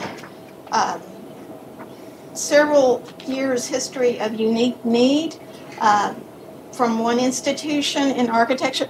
Now we're talking architecture compared to psychology is really apples and oranges. There are only 6 programs in Texas universities that have accredited architecture program. Almost every university has a psychology program. So it was more narrow, our focus, and they could do that.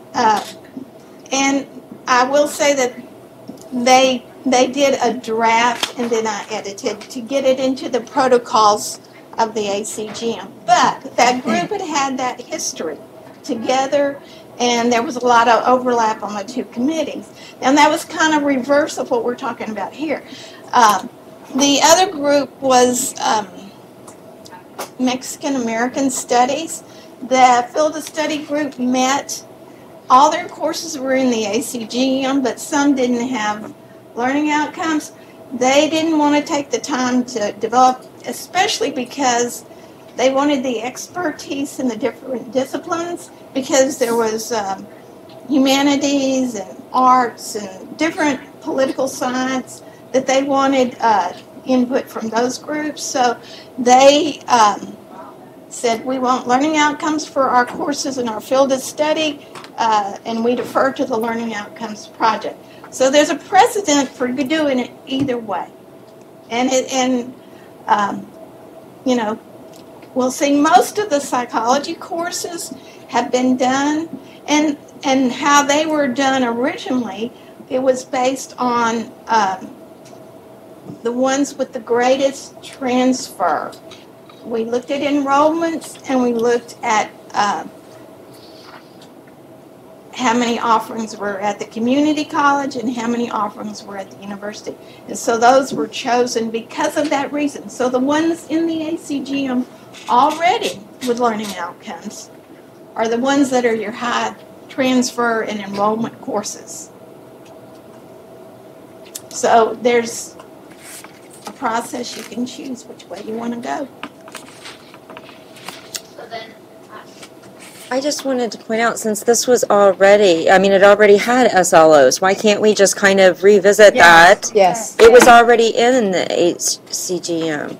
The abnormal psychology course? It was. No. It's not now. No. Wasn't it? It hasn't been in there for the last 5 or 6 years. I don't even remember. I'd have to go back and research when the last time it appears, because the only way it's been taught at the community college is unique need.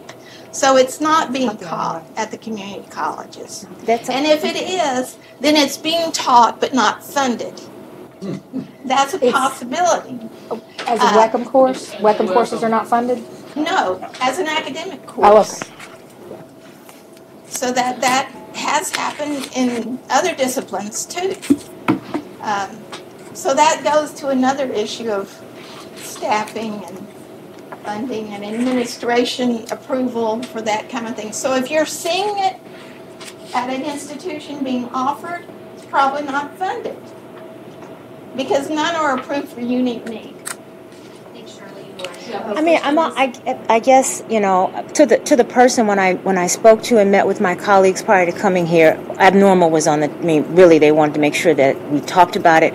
And I'm okay with that it hasn't been there for 5 years. We haven't revisited ACGM, I guess, in 15 years. I think it's time. I think this is a wonderful opportunity for us as psychology folks to really kind of look at this and say, do we want to add this? This needs to be, I think it needs to be a bit more robust. You know, I don't want it to be an issue, like Phyllis was alluding to, that it's more work. And the other thing is that since we're here together, maybe we can decide upon those individuals that would like to reconvene as a committee to look at this. You know, very serious student learning outcomes for the abnormal course, you know, as we move forward. I think, you know, now that we've kind of talked about it a little bit, I think we need to not take it off, because if we delete things, then we literally delete things. It kind of, you know, sometimes it's not revisited in a manner that it should be, you know. So if we can leave it, and when someone said that it automatically becomes part of the field of study, and I mean, that has some teeth to it. I mean, I think we have some wonderful opportunities as opposed to pulling it out and removing it completely. I kind of had a similar observation. Point being,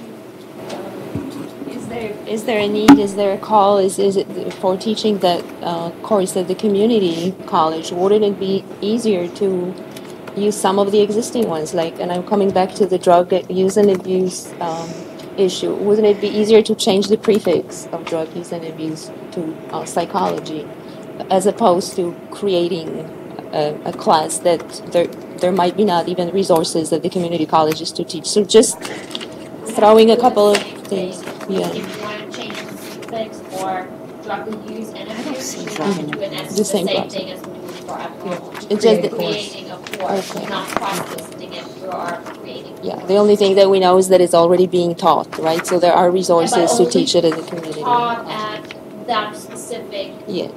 discipline, not in psychology. So you would Right. have to look again, what is the need, what is I think what she's asking is, can we use the material that's been created for the social course the same way in the psych course? Yeah, that has to, of course, has to be. So Dr. Davis had it, yes. The fact that we just heard that that abnormal would not even be funded at the junior college is, in my view, another reason to take it off. That's not what she Why? That's not what she said. Yes. She said it's not currently, but we could add it. No, let me finish. I'm sorry. Let me finish. What we're dealing with is a very, very complex matter with many, many moving parts. Yes. And none of us can see all of them. And the risk I see in the going forward, if we leave abnormal on the list, the risk as I see is that some of the junior colleges may look at that list, not understand the total picture, none of us understands it, and focus just on the fact that abnormal was left in the list, and junior colleges may then go to a lot of effort to create lower level abnormal psychology courses. And I think that's premature and probably very costly on their part. I'd like to simplify it as much as possible. It's very complex, and we can make it more complex or hopefully try to simplify it. And I would like to simplify it by taking that off of the FOS list and considering it for study for the future. So I just wanted to make that point. I must have misunderstood. Sorry about that, John. I must have misunderstood. I thought what she was saying was that anybody who's teaching it now, it's not funded. But if we create the course and we set up outcomes and the course is created, it would be funded. If it's in the ACGM, it is funded. Thank you. And it will go, as soon as we put it on the FOS, it will go into the ACMG, right? ACGM. Thank you. Yeah. Yes, that's my understanding. If it's approved as part of the field study, even if you said Psych 23XX without a number, and you just have a title, then we would start the process to get it in the ACG. And I think, quite honestly, procedurally, y'all need to decide if you want the course, yes or no.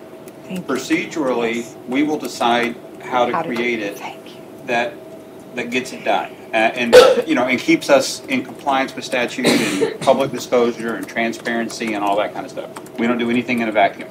And it's not we do it, it's going to be y'all do it. And so if y'all want it, we'll figure out how it's going to get created. And as Rebecca said, if y'all's recommendation is to do PYSC 23XX abnormal psychology, and maybe you add a little statement, not necessarily the title, that focuses on the people that are not normal, whatever, I don't know, I'm not a psychologist, right? And you leave it at that, then that will put the work in progress. And what I just don't know right now procedurally, if y'all will be the group that does it, if a subcommittee of y'all will do it, and then all of you will vote on it, but we'll figure that piece out, operational. Thank you. I think that, Dr. Colton had. I'm sorry I didn't bring this up before, but this doesn't really have to do with procedure, but it has to do with rationale. And I'm sitting here thinking about brain and behavior and abnormal psychology. Personally, I think abnormal psychology should be at an upper level. But I teach abnormal psychology once in a while, and it's really going towards neuroscience. It is. And so it kind of follows to me that that brain and behavior be valuable anyway, but that be included in this group here, which we've discussed, but not up there right now. That was one of the concerns too that I had in thinking through abnormal psychology is there is so much change going on in that area right now. It is moving more and more towards neuroscience, and the other issue is the incorporation of the DSM-5 and teaching the DSM-5 as a relatively new manual that has come out, and the DSMs have traditionally been, at least in some way, dealt with in abnormal classes.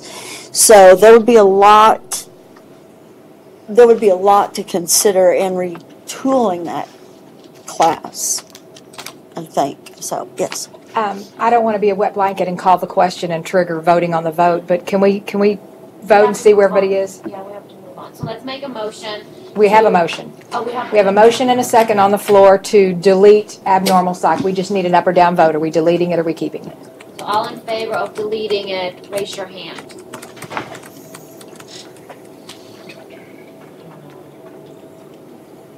I don't know. Is that 9? Deleting. You can abstain. Is that 9? I will abstain, but I don't know. How many do you have? I see 9. 7, 8, Okay. 9. 9. So 10. Opposed to deleting it. To keep it. Yeah, in other words, keeping it. Keeping it on the list? Yes, keeping it on the list. Keeping it on.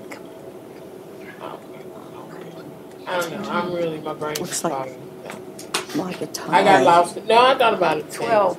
I got lost in the conversation. So then the motion didn't Fails. pass. Sorry, I have to think now. The motion didn't pass and it will stay as one of the field of studies, which means, I guess we set in motion whatever you need to do next. The process to get it created, and that doesn't have to be decided on this day. No. And then, I don't know, I'm saying this here out of line, if there's somebody who would like to volunteer to be on that learning objective outcome advisory committee? We go through the same process for nominations. And it is good to have overlap. So those are given precedent. Okay. So you would need to communicate to your CAO that you'd like to be nominated. To your CAO. You say come at 2 after. Chief Academic Officer. Well, and John, Jim, sorry. Just a point of clarification. We're offering abnormal psych on the upper level, right? We already have student learning objectives in place. Well, not in the ACGM. No, you but have learning institutional. outcomes at universities. We don't do the same thing for universities. Okay. We don't. Oh, Yes. now you connected a dot. So they can do. Right. Dr. Mick wanted to. Well, just a thought. There's 10, I think, maybe 11 university representatives here in the room, right? Just what if? What if you were to go back to your institution and persuade your institution to offer abnormal at the lower division? If you're already offering it at the upper division, talk your faculty and department chair into changing that and making it a 200 level course instead of a 300 or 400 level course.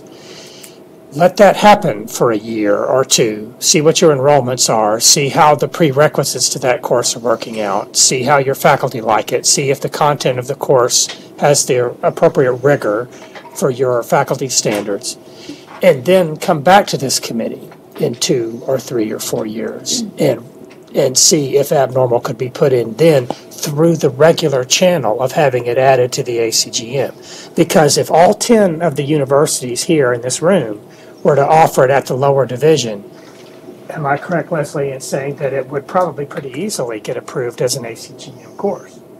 If 10 universities have it in their degree program, have it at that level, and would accept transfer credit for it. But we just voted on that, so you're proposing that we're retracting our vote? I'm just tossing, I can't do that, I'm not on the committee. I'm just mentioning it as an idea that what if, instead of assuming that universities would do this, what if you went and tried actually doing it first? And then come back to the committee and say, this is a course that is being offered by 10 universities Alan, at the lower the division. committee has already voted to create the course at this point. Right. Twice, quite honestly. A recommendation that I think would be a good next step from now, and I see quite a few hands up, but it seems, as I said a minute ago, maybe y'all need to make a recommendation to create PYSC 23XX Abnormal Psychology, a course that whatever, blah, blah, blah. And then that will trigger that. And then, yes, as Rebecca said, normal learning outcomes and gaining membership and all that kind of stuff. I want to discuss with Rex, because we have a little bit of, our architecture was in one place and y'all are in another place, and we need to figure out how we're going to create that course and who's going to create that course. And so as I discussed, we'll do procedure. So as I kind of suggested, if you want to take what I said and run with it, and then from there, that's going to get you down to almost your last hour, and that would have you to your 5. I think you have voted on, and then you would discuss anything else for your last hour. Is that? We had. Michael, I think There was there. Michael was first. Michael was first. Anna was next. Anna, okay. I was just saying that if it helps, I mean, it may or may not. I think it's a lost cause. Still have a copy of the approved learning outcomes of the course from 5 or 6 years ago, because I keep all my. As do I. And I can submit it to everyone or something. What we need to do is do a survey of what universities, because it's going to fit into it. That's the goal, is for it to fit into it. I just hesitate to say, jump on the bandwagon and do that. I say, let's do some research when we're putting together the learning yes, I was just saying to just see it, not to use it.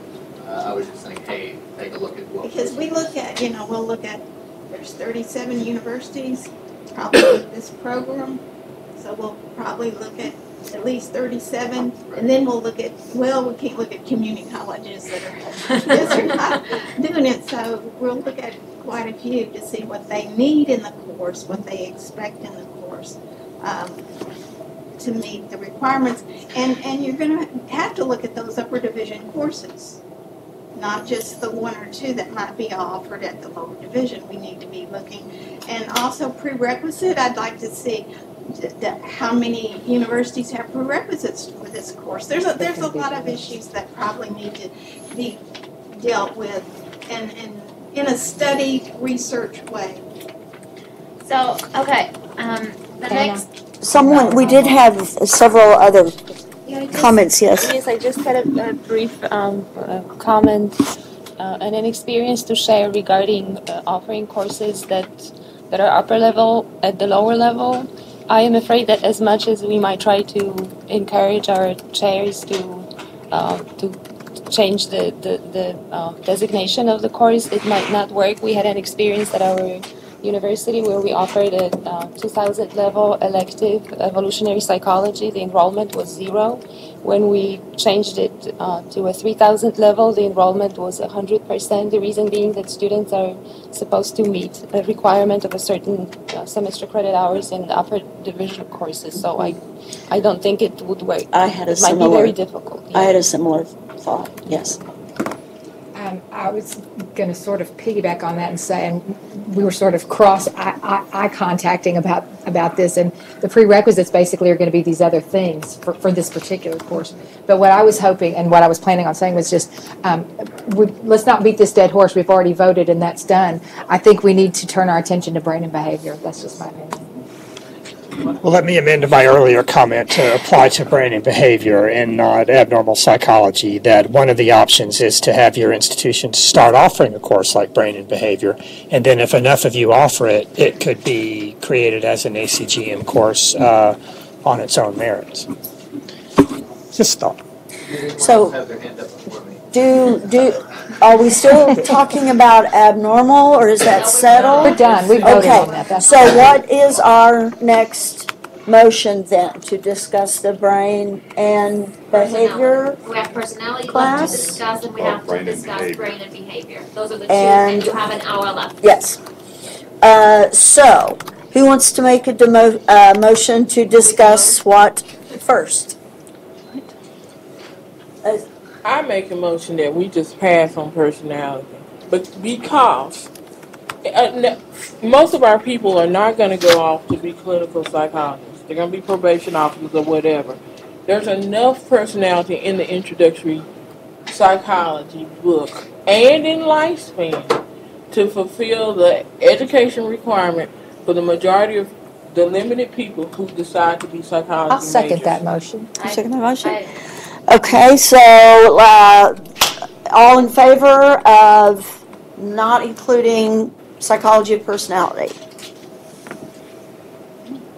Okay.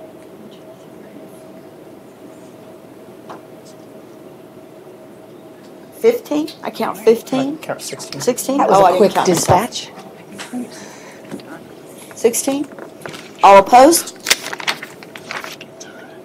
Okay. All abstaining? Okay. Motion is I was going to make a motion since that one's passed. passed to, no further discussion regarding psychology of personality at this meeting. Okay. I make a motion that we create a course in brain and behavior at the lower division level and include it in the field of study. There, that opens the discussion. I say.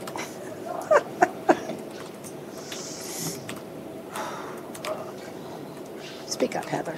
You have to vote. Could I? Discussion. Could I say? You have to vote on your motion. If we've made a motion, yeah, we have to vote on You it. have to discuss, you have to allow discussion on the motion. Before we make the motion. No, the motion, you make a motion, you second the motion, then you discuss the motion. I've made the motion that we consider adding brain and behavior, and the motion was seconded. So now we're supposed to discuss whether or not we want to include brain and behavior. But we have to discuss the issue before we include it. So the motion is to discuss the issue. Yeah, well, it's the last thing on the list. I'm just trying to get us going. Okay. Yes. So I made the case for it yesterday, but I'll just Make it again. Yeah. So if you look at introductory textbooks in psychology, it's almost always intro, overview, stats and methods, and then brain and behavior is the next few. Yes. Which suggests that textbooks authors, I really see that as necessary before students move on to other material. If you think about lifespan development, students are going to be talking about neural development and pruning, synaptic pruning is part of that, and having a basis in understanding neurons and biological development is really critical. The same thing with social psychology. Most social psych textbooks now include quite a bit on fMRI studies and brain connectivity and brain structure. And so students can hit the ground running with those other foundational courses if they understand basic neural physiology. Yes. I think if we understand that abnormal is evolving to brain and behavior, that we make abnormal 1 maybe a part of the FOS and brain and behavior be abnormal 2, just in context is what I'm understanding. But it's Again, also normal. we are understanding that abnormal psychology is evolving to a point of needing another course, which that information is in brain and behavior. So if we make abnormal psych 1 a part of this FOS, and brain and behavior be something taught at the 4-year level, I think we've taken care of our dilemma. Yes. Linda. I'm going to make the argument that students aren't going to be able to understand much of what's taught in abnormal unless they understand the foundations of brain and behavior, divisions of the nervous system, fundamental brain structures. So I think the fundamentals of brain and behavior need to be understood first before you can move into an advanced topic like brain abnormal. So that's what Heather, you And it's not just abnormal that now depends on brain structure and function. It's cognitive Heather, can you speak up? It's Sorry. difficult to It's not just abnormal that now depends on an understanding of brain structure and function. It's cognitive psychology, it's sensation and perception, it's lifespan development, it's social psychology. All of those incorporate information about neural development and neural function. Benita? The reality is, and I know maybe we shouldn't take the reality into consideration. We are psychology people. If we create this course, I don't believe that my community college students are going to take this course. The reality is they're going to take lifespan, they're going to take general, because that's all that's going to fit into the gen ed or whatever, or for whatever they need. This class seems like it would have or should have information in it at a higher level than what our community college students need. Our students are smart. They come to us without basic skills, but we help them get there. To put them in this class is I think it would create, one, I don't think very many people will take it. It does not fit into the gen ed. It's not going to be a requirement. It's going to be an elective. Most of our students are not going to go off to be community clinical psychologists. So the little bit that they get about the brain and the function of the nervous system and all of that, they get in general psych. And if we add abnormal, they'll get in abnormal. This will be a cute little class to add, but at our level, they're not going to take it. It does not fit into their program. And we don't really have a lot of psychology majors. Well, and this is just an aside, just to kind of throw this in. But at our university, we actually teach this course in our graduate program. So, just an observation. I think, Heather, did you have something? Maybe one more and then No, I'll it's stop. fine. Go ahead. And I'm not a neuroscientist, by the way. In our program, the majority of our courses at the upper division level include some content related to brain and behavior. And what we're seeing students who are struggling in those courses because they don't have a firm foundation in just how neurons work and how the brain functions. And so we have moved to creating a lower division course to support those students because they're struggling when they get to us. If I could jump in just 1 second, I'm sorry. I've got to leave y'all. I've got to go actually meet a delivery thing. But I appreciate all your time. I appreciate the inconvenience of not being able to hear in the room. I've actually got ordering microphones on my list for early next week. Try to get that resolved before we have anybody else in here. But anyway, I appreciate your time, appreciate your efforts. And it really is a process. It's a conversation, as y'all are all doing. And so thank you. And if I can help in any way, just let me know. And Alan and Rebecca will spend the last hour with you and have fun. And I feel thoroughly analyzed now or something. Thank you. What's your brain like? I I just want to put on the table that University of Texas at Austin has had a brain and behavior course as a lower division course for decades.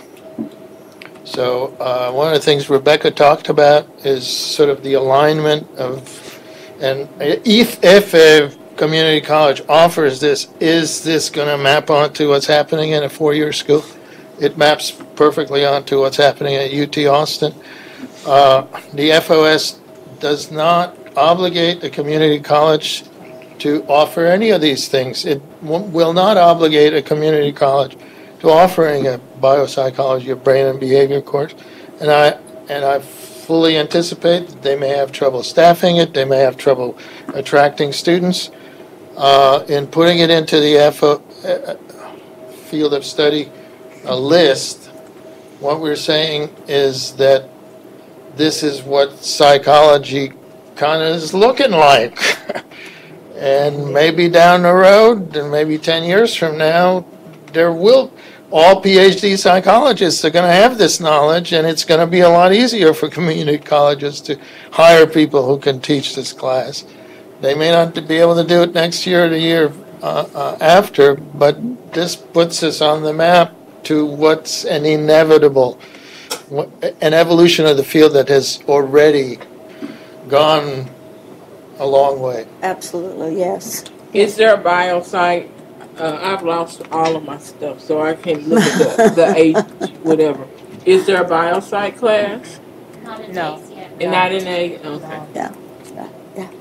I guess one reason that I favor, initially I wasn't thrilled with this idea, but the more I listen, the more I come to understand that it should be a part of it, and quite frankly, including it as the last class in the FOS allows us to get things in proper order in terms of what students are taking and so forth, because it does seem to me that taking abnormal without also requiring brain and behavior is getting the cart before the horse. And at some point in the future, it may very well be that we're realigning these and we're calling it brain and behavior 1 and brain and behavior 2, abnormal psych, or something like that. But it just seems to me that we'd be getting the cart before the horse if we don't include it, if we are including abnormal. Yes. You have the floor. I agree with Michael's comment that this is a strong, it's a prediction of the future of psych, and we're not including one of the incredibly important class at the first 2 years in setting them up for maybe even a more advanced class, because I don't think we're telling 4 years that they can't offer a 300, 400 course. Right. We're just saying these students need to be prepared, and they need to have a knowledge of the physiological psych. And one of the things that I've really, really struggled with being on the committee is the issue of seeing both sides and saying you're right and you're right, and that kind of thing. And another issue to consider here is exactly what you're saying, Michael, is that as the discipline, and I can only speak to as the discipline moves forward, Dr. Colton is absolutely correct. There is more and more and more neuroscience being incorporated, yes, into the field every term. And I don't see that slowing down at all in the near future. In fact, I see it accelerating. And the idea of an early basic course that then runs through subsequent training and still allowing for a later, more advanced course once they have all that great context to put all of that in certainly is an option as well. So again, I have the problem of agreeing with both, but I certainly think that that's a very good point, that because we say this is that important, and it is to the discipline. Certainly it doesn't preclude a more advanced course on down the line. I guess I kind of have a question for Lindsay, because you know more about the transfer things. I know it doesn't preclude a more advanced course down the line, but how is this going to work, like, in practicality if we set this up now saying that this is going to be a lower division field of study class? If, from my experience at my university, we have a class like this, and for whatever reason, you may disagree with it, it's upper division. So if we set this up, it doesn't preclude that, but we have to accept those lower division biopsych as part of the degree, and so then it gets into the problem again of, like, is that taking, like, I just don't know how that works right now if we set this up right now. Right. At our university, it would probably come in, so personality we were talking about, right? We don't offer personality, we just come in as a 2000 level psychology elective, so we probably need to do that and have them take the advanced class, because we know that. Oh, I believe, yes, that Lindsay had the floor. What I would do is look at the course objectives and stuff on the syllabus. As long as they match, I would transfer it in as whatever we offer. As long as course objectives and what's being covered in the class looks similar, the number, at least, I mean, I can only speak for what we do, but the number isn't the most important thing. So, I mean, it's an individual university thing on whether things would transfer in as maybe a general lower level course or an exact, match to an upper level course. That's really up to the discretion of the departments. That really, there's a lot of things that kind of click and tumble into place for me with that observation, that we've spent a lot of time talking about lower and upper level classes, and probably the content of courses is, I think most of us would agree, is really what's important. So I think that's a really critical observation. So I don't mean to rush things, sorry, but it's like 11:10, and we still have supposedly other things on the agenda that we should be discussing. So is it okay if somebody makes a motion whether or not this class to be included, and then the details of the name of the course and the objectives also being passed on to the motion's been made and seconded. We've been in discussion about it, so we can just call for an up or down vote. Well, before we do that, I think no that... worries. Okay. Someone had asked to make a comment, so... Okay, I'm going to make the comment. Okay, Very quick. yes.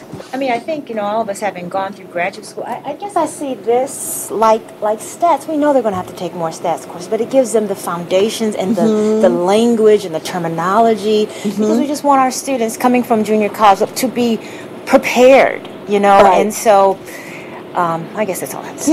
Yeah. So they're going to take other courses. They have to.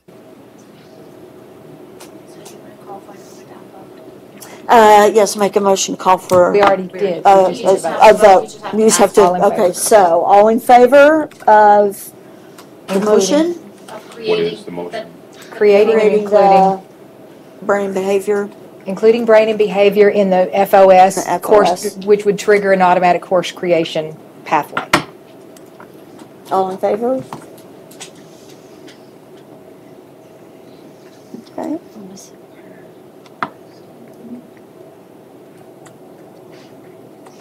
Majority. Did you get 12 or 13? Margarita, are you up or down? 13. Hands up. Okay. 13. All right. We got it? Okay. She's right here. Do you want Who is?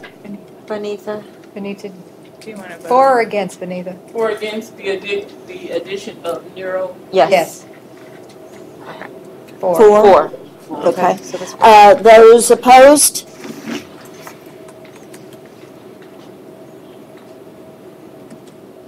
Five? Six?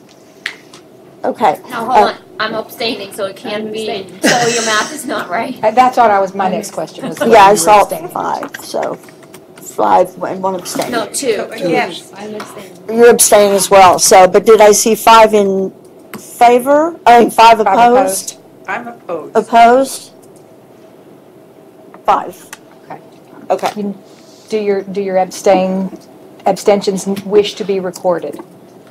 Abstain, well, I think abstain, they are recorded, yes. Normally, when somebody abstains, they're asked if they want to be recorded, particularly as having abstained. Since we don't take a note of who said yes or who said no, but abstentions are given that option. So, Robert's Rules of Order here. Okay. Okay. So, So then in the future, what can we do to help students be more successful would be another Yes. part of the agenda. Yes. And we need to add that to the board. I'm sorry? It needs to be added then, right? We Michael, just you put got it in? right on the board. Sorry? It's official now. Brain and behavior, what is it? Yes, brain and How behavior. don't you I just like put brain. put side 23, XX. XX, and then put to be determined. Well, that's what abnormal is as well. I was gonna write brain as well. Just right, Yeah. brain. Is your, we've been calling it brain and behavior, but is that the official formal name that we recommend for the course? Should it be neuroanatomy? Should it be physiology and brain function? Should it, whatever you think? Ours was biological basis of behavior. That's what we call it, is, yes, biological basis I of mean, behavior. keep in mind your student here who's coming to this fresh from the, fresh. it's not Are just they the going to know from looking at the course catalog what brain and behavior means? Probably not. Biological psychology. And we did that at the level of psychopathology. Biopsych.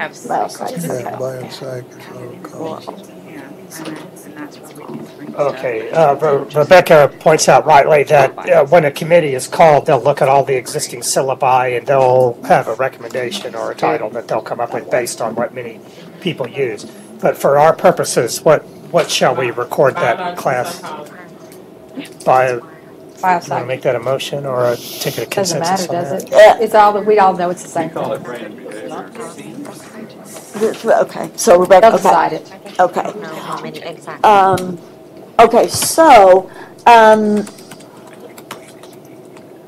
think we've done a lot of this as we've gone through this process, which is a general discussion of recent changes and trends in the discipline that affect the undergraduate curriculum. I think we've talked about neuroscience.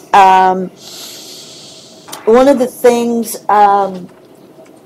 that I would, and not to say we need to add this to field of study, but just to kind of get this on the record, one of the things that I think is increasing at universities is student, and I've heard a lot of this from students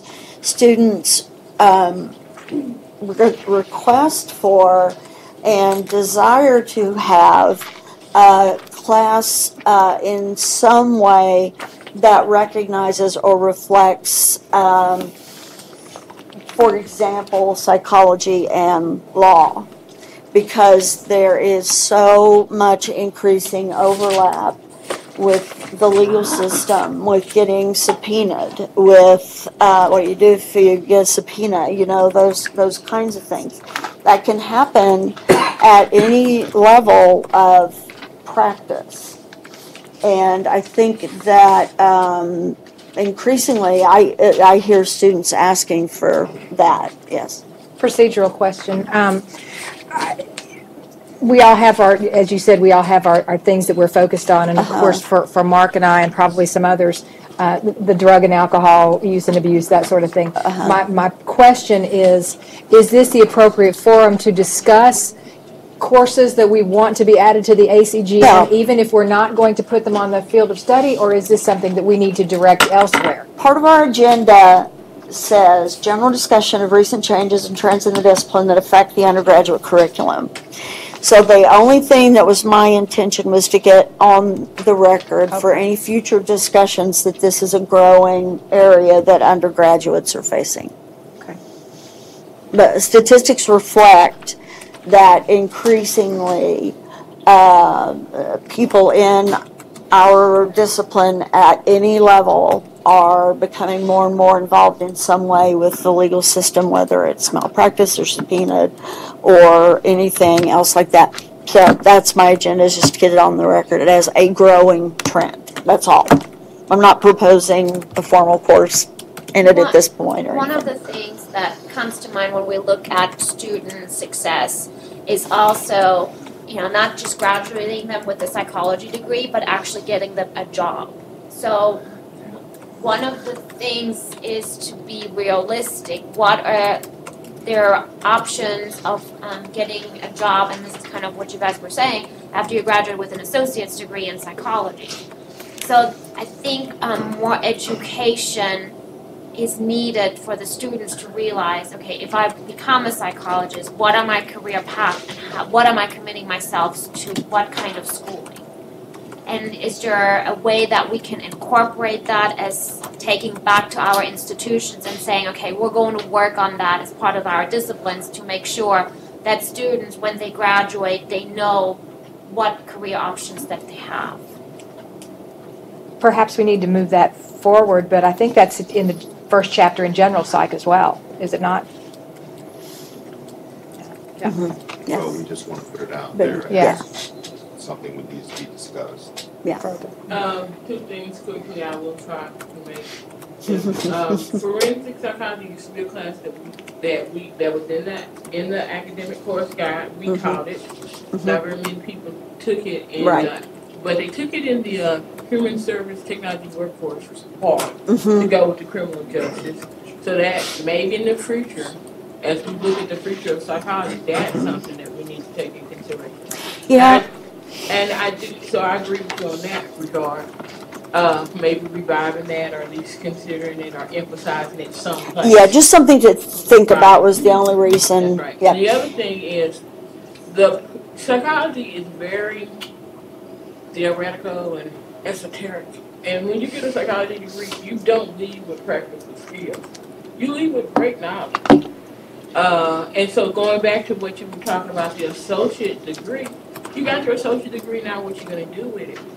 Maybe for the future of psychology in the state of Texas, we should consider the addition of some practical skills course.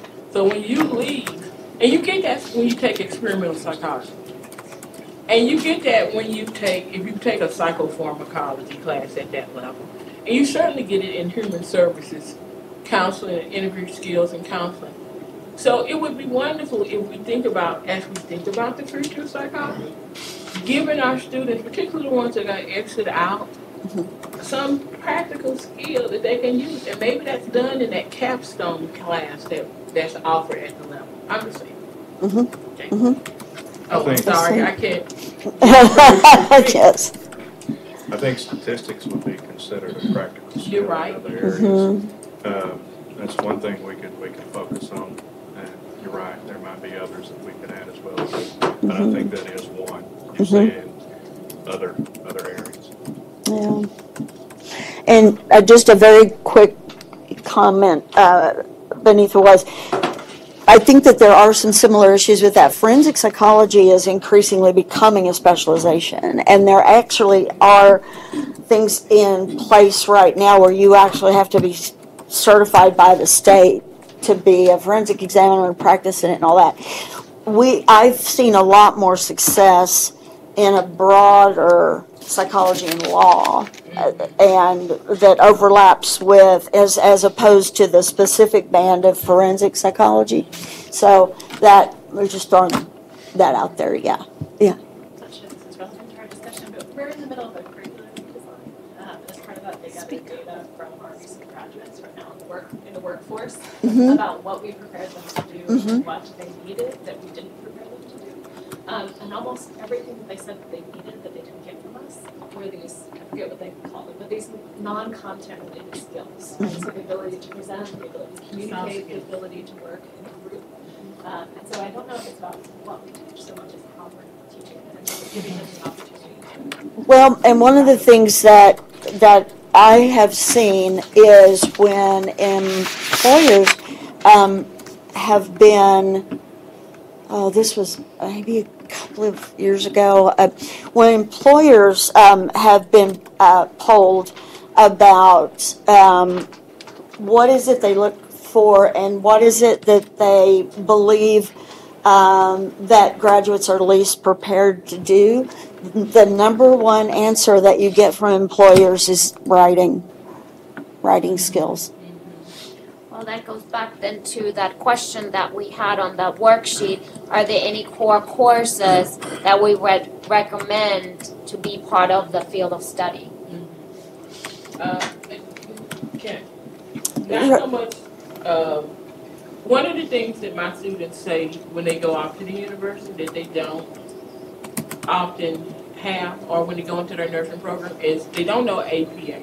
Now, I know APA is specific, but one of the things I think that we should somehow recommend is that introductory psychology classes, or at the lower level, add some writing component to your class, whether it's, and you believe in other people who don't, whether it's do a research paper in APA, design, you do experiment, design your experiment in APA format.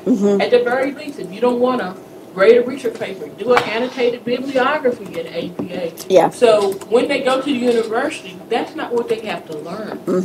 And oftentimes, because I was in a group with James Hanlon and some other psychology people, and they were talking about that's one of the things that community college students don't have when they go to university, just basic knowledge of how to write an APA formatted paper. You know, there's a program for $15 that would have done it for you.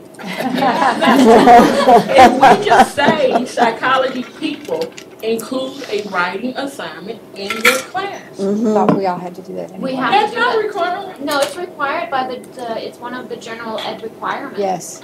It says you can assess communication. It says you can assess writing, but it does not say put a research paper in your class. Put a designer, it says you should, but I just think that we should emphasize, because we do it, but me and my adjuncts we do it on our own, some type of paper.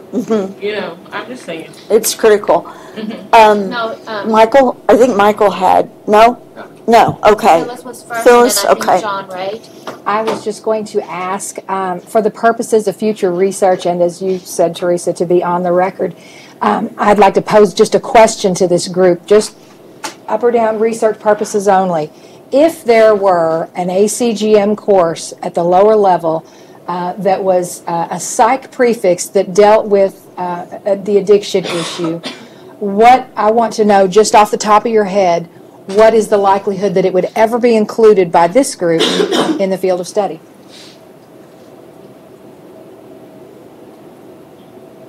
Well, I know at Purvey we're getting ready to create an addiction minor. So I know for us, it will be a part. So just how many, off the top of your head, how many of you would even consider a psych prefix, psych of addiction class at the lower level to be included in field of study? As a consideration? As a consideration. As a consideration. Consider it. I just wanted to know if it was viable. Thank you. Okay. Yes, John.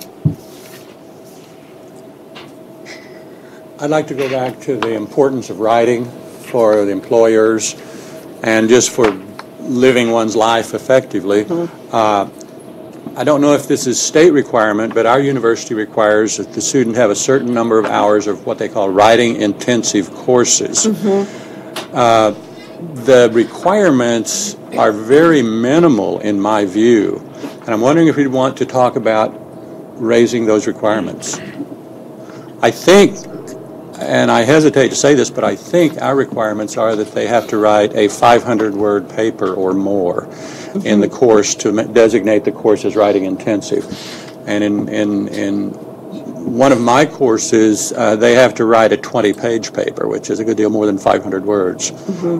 So I'm wondering if we'd want to raise the level of minimum requirement for writing intensive courses in psychology. I don't know if we have the authority to do it broadly, but within psychology. I think sometimes, too, one of the things that we don't clarify for students and make very clear for them is, because I've seen students do this a lot, they'll come in and they'll say, oh, but I always made A's in English. And there is a world of difference between writing that is taught in high school and that kind of thing, and business and technical scientific writing. Those are different skills, and they receive the other, you know, in whatever, you know, public or private high school, but it's much less common for there to be a technical writing, scientific writing course. Is there some way we can just recommend it without making general psych or lifespan or writing intensive course? Because the problem with community college is this. Sometimes the first class that my students take is lifespan or general. And as we said before, community college students are different from university students in this regard only. They are as smart, but they are, and there are people that go to community college that can go to any school in the world. But then there are some that come in with weak skills. And so that they may be taking classes out of order. I just would like it to be a recommendation, because even when you do an annotated bibliography with this level of student, who will be awesome by the time they leave, guaranteed, you're going to have to fudge that a little bit. Yeah. You know, so I just want, you know, is there some way we can just recommend it? You know, that everybody should have some type of writing assignment. The easiest would be design your own experiment. You're not going to conduct it. We don't have an IRB board at many institutions. Design your own experiment. You got to know the APA. You got to know the parts. Or do an annotated bibliography. That way you get to learn the parts without making it at this level of writing intensive course. Maybe at the upper level. Well, and on the agenda in terms of trends in the discipline, one of the things that happens that I think is very unfair to students is that they will hit the class where they have to start writing. They have to produce written product. And they don't know how to do that in a scientific or APA style fashion. And we say, oh my goodness, this is not a good paper. And yet if we step back and we take the student's perspective, they've never been taught how to do it. So it's a gap, I think. Yes. You can try to turn it I want to Here, I want to go on the record for this one. Usually people can just hear me. So. Just very briefly, you know, in terms of trends, and maybe, I don't know, because we're 4 and we're 2-year institutions, if you all are aware of this, but anymore at the 2-year level, our class sizes are growing astronomically. Yes. And so when we talk about the idea of writing intensive courses, we're talking about 7 times 40 students. There's 280 papers coming at me at any given time. I do not have a teaching assistant. I am not a lazy woman. Please understand that. Online stuff with discussion boards and things like that. Now my colleagues in the English department are also, imagine being required to teach 35 to 40 students. And so we're, at least at our district, we're up against some incredible numbers. And it's not that we don't want to have our students writing. We have to look at that very seriously. It's an interesting idea, hypothetically, when we're designing our courses. Yes. But the reality of it, when these papers start coming at us and wanting to do a stellar job and get them back to them, you know, APA is not easy. Period. You know, and trying to teach that in a manner that we feel like we will do a great job sending them on to the 4-year institutions is a monumental task with 20 students, let alone the numbers that we're dealing with. And so when we talk about writing intensive courses and requiring that, you know, it's a neat idea.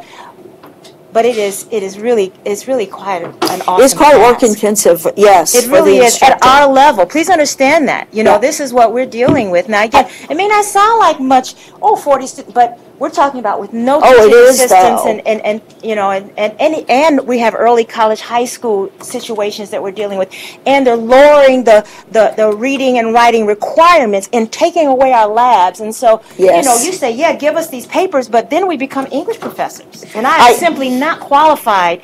I agree. You know, nor do I have the time or desire to. You see what I mean? So I do. It's a very interesting idea, and I struggle with that so much. I think we all do. You know, so.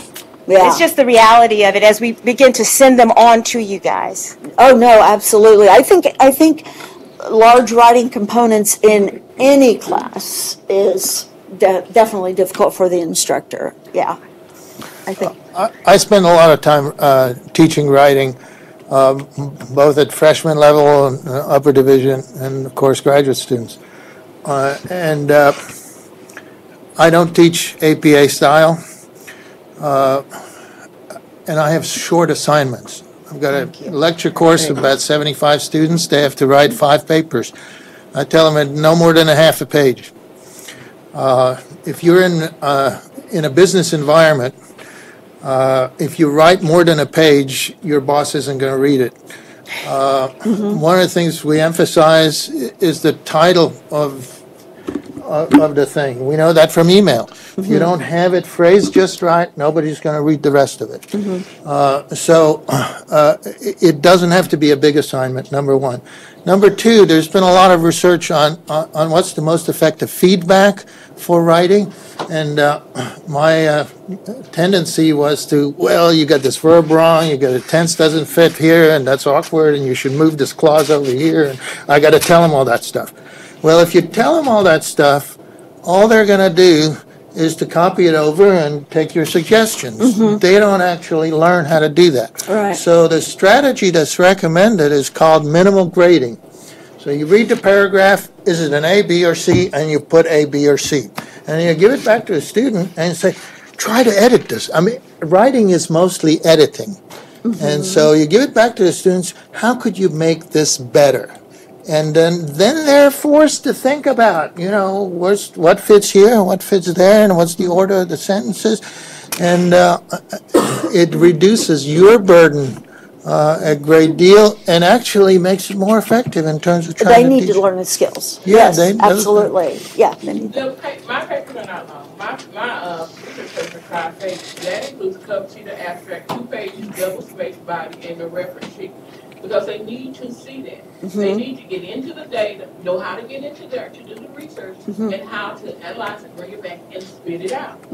You could do that easily with an annotated bibliography because all they're doing is regurgitating what they read, asking some questions. Purdue Owl has a wonderful example of how to do that. I think we are remiss if we don't at least introduce to them the idea of writing. Research. Everything we do in psychology is based on the evidence. We get the evidence from. It can be a short, minimal paper. I don't even grade the content. They get to write whatever they want. I grade the APA. I want to know that you followed the instructions. I want to know that you got into the databases and you found articles. I want to know that you were able to read them and summarize it, analyze it, and reflect on it. That's my annotated bibliography. Absolutely. That requires, let me grade, do you have a cover sheet? Is it APA format? Do you have 5 articles? Do you have these parts? I just think we are remiss if at the university they require their students to write in their introductory classes if we don't do it in ours. And I have 6 classes. One of the things that I know that some, just as an aside, that I know that some professors have done is when students have significant writing difficulties, is to simply return the paper and recommend to them that they go to the writing center at the university if they have one, or hire a tutor so that we're not, they're having to learn it, but we're not there to teach them grammar and punctuation. I mean, I think we're in agreement about that. One of my colleagues does a self-reflection paper, which is the easiest paper you can, but it has cover sheet, has an abstract, has one article that you found, and then you relate that to your student. It's easy.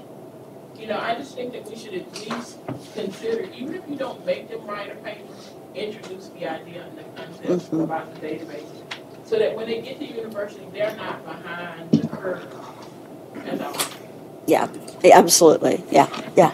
I take sort of the Michael's approach as well. I do that easy paper. I think from my perspective, looking at my students, I want to introduce them to writing. I should introduce them to writing, but their paper in general psychology is introspective. They have 3 questions that they have to answer about themselves.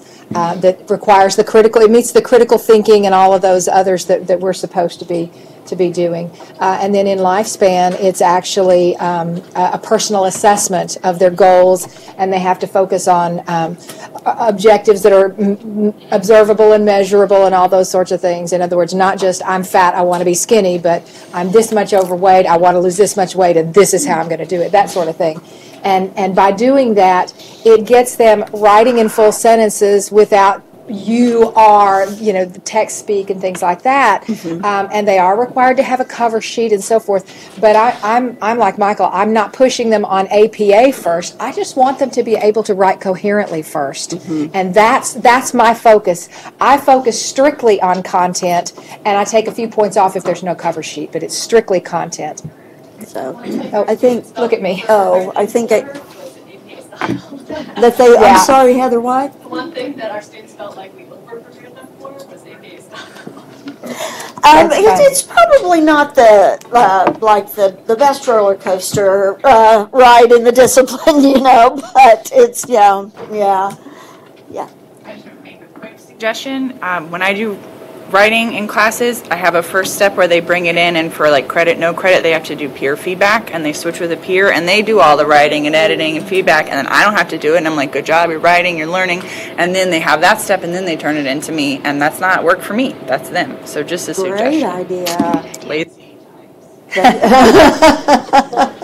That's a really good idea. You teach each other, it's Yeah, that's a really good idea. Yeah. So, one of the just to and to leave that issue so that we can discuss any others is, if you think about the predominant skills sets, what do we market as psychologists? Bottom line, how are you marketable? People get college degrees so they can get a job, right? How are you marketable? What are the things that we have that we market in our discipline? And I think that one thing probably we would all agree on is that whatever that product looks like, it is heavily verbal. So it's certainly something and I believe that kind of pushing students to write better also has the great secondary effect of helping them to think better as well. So any other current trends that we see in the discipline, things that kind of are coming up or might be gaps? You see me look. You look, yeah, like you. I don't mean to, yeah. We've been talking about it for a long time, the drug and alcohol abuse. I was not thinking of it in terms of field of study, but I was thinking as that it would be a good direction to start thinking.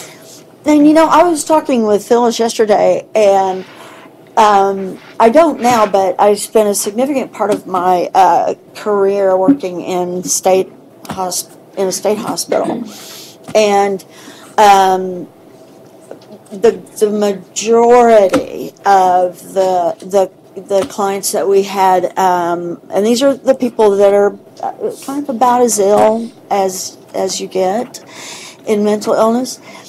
The majority of them in the hospital easily were dual diagnosis.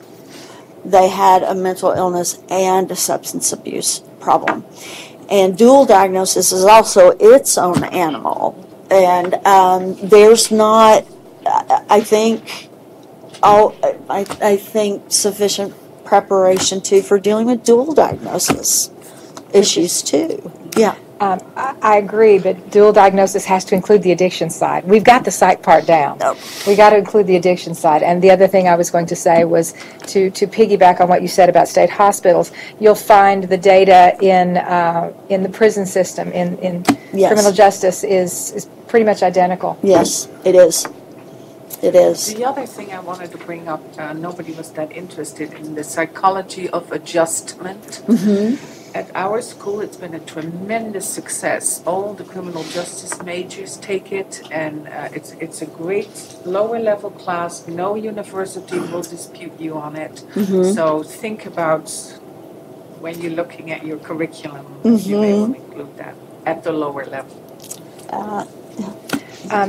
It's also a very good, I don't want to say substitute for college success, which we voted not to include in the FOS, but it's just a very good basic course for students to learn about themselves and think about what kind of person am I? Am I a good person? Do I have morals? Do I have values? Am I a good friend? Am I, that sort of thing. And so it is a very good basic how to be a decent person course that I wish was required for every degree, not just psych.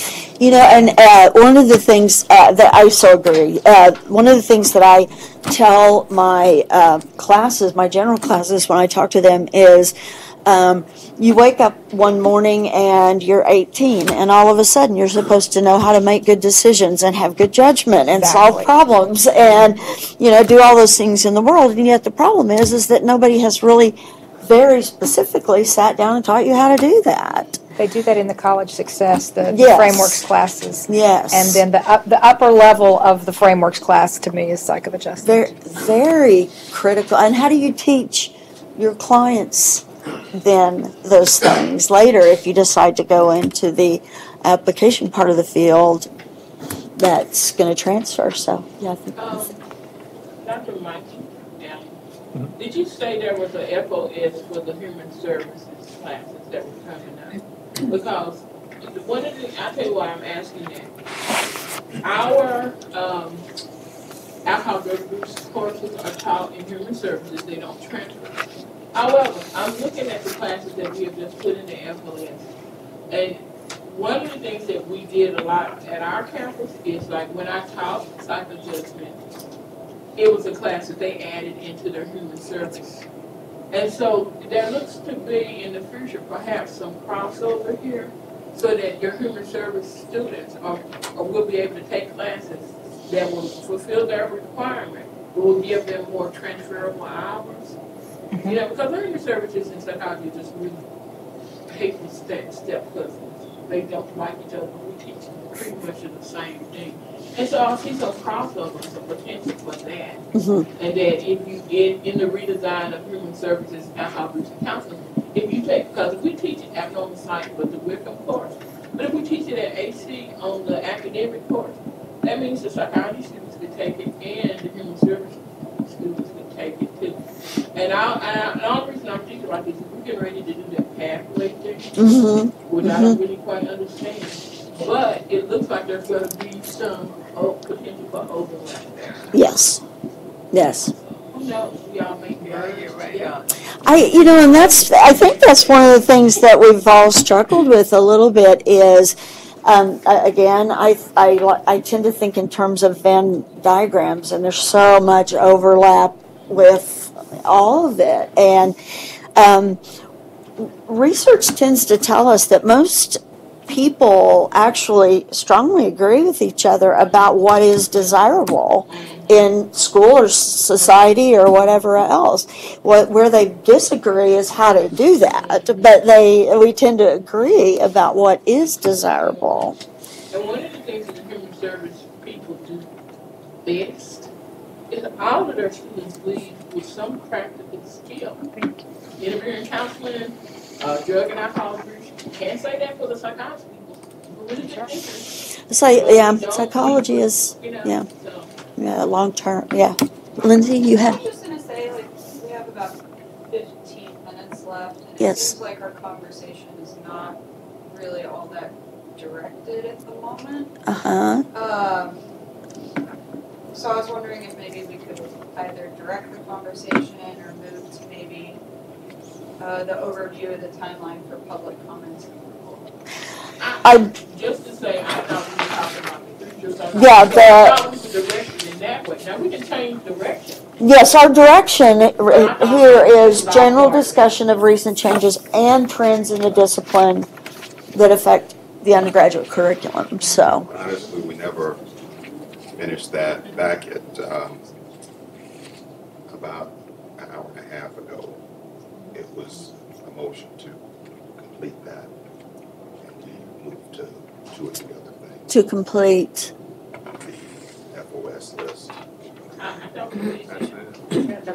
Well, the motion to include the biological psychology course was a motion to.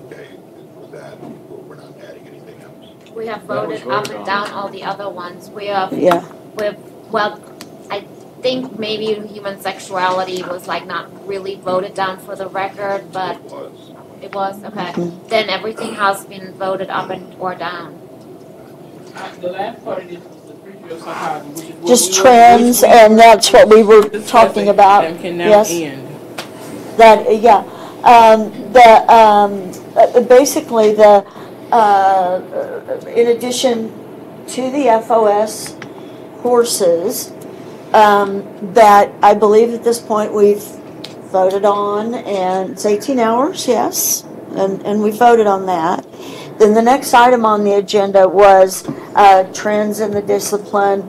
What do students need to know to succeed in the workplace? Were we discussing? Yeah. Okay. We're good with Pamela that. had her hand up. So Heather had. Oh, I was just saying, I think we're done. Yeah. Yeah. Okay. I thought we were discussing agenda items for future meetings. Okay. When will we have and our future meetings? Yes, that is next actually, and that is a very good way I think to end. Yes.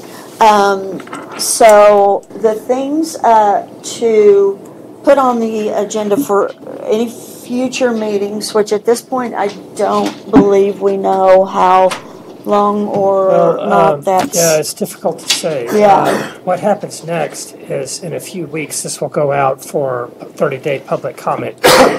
When it's out for public comment, I'll send you the link to that so you can forward it to your colleagues. A memo about the public comment period will go out to all CAOs and all the liaisons. Each institution has a coordinating board liaison. I don't know if you know who your liaison is, but that call for public comments will go out to the liaison and probably filter down to your department. I think we can safely anticipate we're going to get some public comments about this one. Right. I think we're going to get some public feedback from all different institutions about how this would work for their existing curricula. Many of the comments, I'm sure, are going to be positive. A lot of the comments are also going to be practical suggestions about how to make this work. Some people may hate it, I don't know. But based upon the number and nature of the public comments, I'll work with my colleagues at the coordinating board and our two co-chairs to come to a decision about what we do next. Are the comments such that we can address them all via email? I'll send you a copy of all the comments. You'll get a document that has them all. You can either vote to reject them or to include them or to work them in some way. If we feel like we have an awful lot to discuss, then it might be best if we all come back to Austin and talk about the public comments, especially if there's some negotiation that's involved with how we would make this work. So I don't really know if we'll meet again in person. I think there's probably a 50-50 chance that we come back to Austin and talk about it, or maybe we can do it by teleconference or email. We'll have to see how that goes. Short of that, as Gary said, the meeting, we could reconvene if we get a sense that it's necessary sometime over the next 2 years. I think that each field of study is going to be revisited anyway about every 5 years, between 5 to 10 years. I'm leaning more towards 5, to revisit things, to take a fresh look at it, see what's going on in the discipline, see what the enrollment figures look like for this field of study. For about 4 years, and a cohort of students go through the whole program. See how it looks, see how it's going over, and then revisit it from scratch. Those of you who have 6-year terms will be here to provide some continuity. Those of you with 4-year terms, there might be another meeting for you. It's kind of hard to say. So that's how it works. And then, of course, it goes to the board and the subcommittee of the board called the Committee on Academics and Workforce Success. It's unlikely, but it's possible that they would tinker with it too or kick it back to the committee if they find it unacceptable. So in that case, we'd have to meet again. Okay. Yes. I have a question for you, Alan, and the people at the coordinating board, because students, faculty, parents, taxpayers in Texas are very concerned that the degree lead to a successful job. Is there a way that graduates, university graduates could be followed and the data merged with the labor force data to find out where they go in terms of the job market? Yes, we work on that very hard. That's already being done to some extent, and I would refer to our accountability system and the data pages on our website. I'm not expert in that, so I hate to, say too much, but I know that has been done to some extent.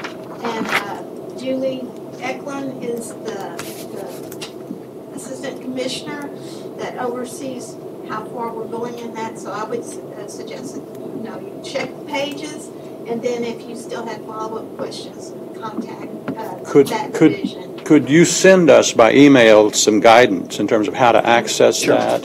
Yeah. And I think all of us as a group could benefit from having more data about those kinds of questions. Absolutely. Yes. Yeah. Speaking of data, I'd like to suggest an agenda item for whenever, just for the sake of institutional memory, and that's to make sure that we don't drop the ball on looking at the psych of addiction in more depth, with more data, more research, whatever is required to win over you naysayers.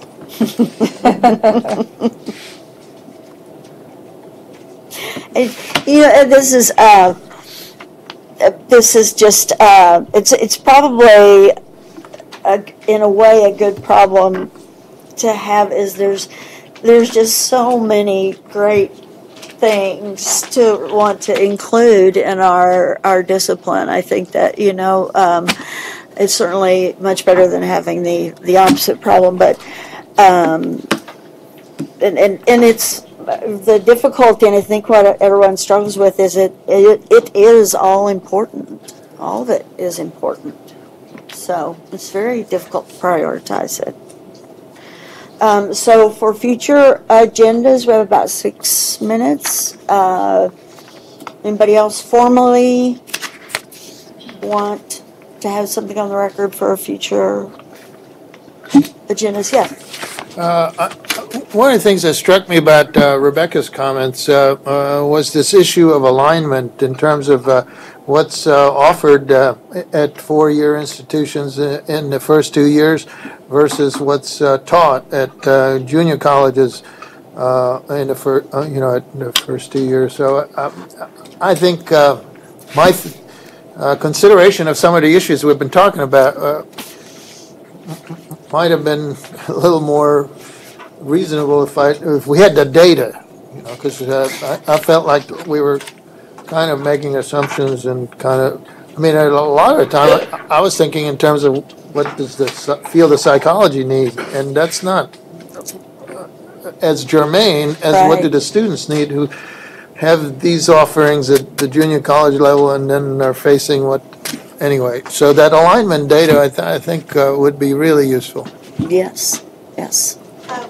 We can send you that link to university inventories. That was what I was looking at.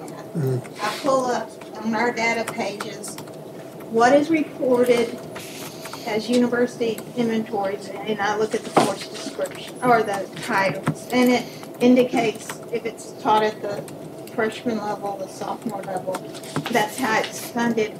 Universities turn in those individual inventories. Community colleges rely on the ACGM. So to get that university information, we can send you the link to that inventory. That'd be great. Okay. Data clarifies a lot of issues. So, anything else that just for institutional memory that we want to get into the record? I think I'm going to make a motion to adjourn the meeting. I'll second it. Discussion. I'd also like to go on the record thanking you all on behalf of everybody at the coordinating board for all of your hard work and your patience and your expertise and your time. And I think this is a very powerful, very strong, assertive, forward-moving field of study that is going to do a world of good for those students who do transfer into psychology majors. This lower division curriculum is going to make them very well positioned to succeed in a spectrum of upper division level classes. So I very much appreciate all of your work. Thanks. Thanks. All right. Any one opposed to adjourning? All in favor, stand up. So, what can I do or need to do at this point? Just, well, there's not much that can happen. So I have to line up the wording of the field study and route it for approval.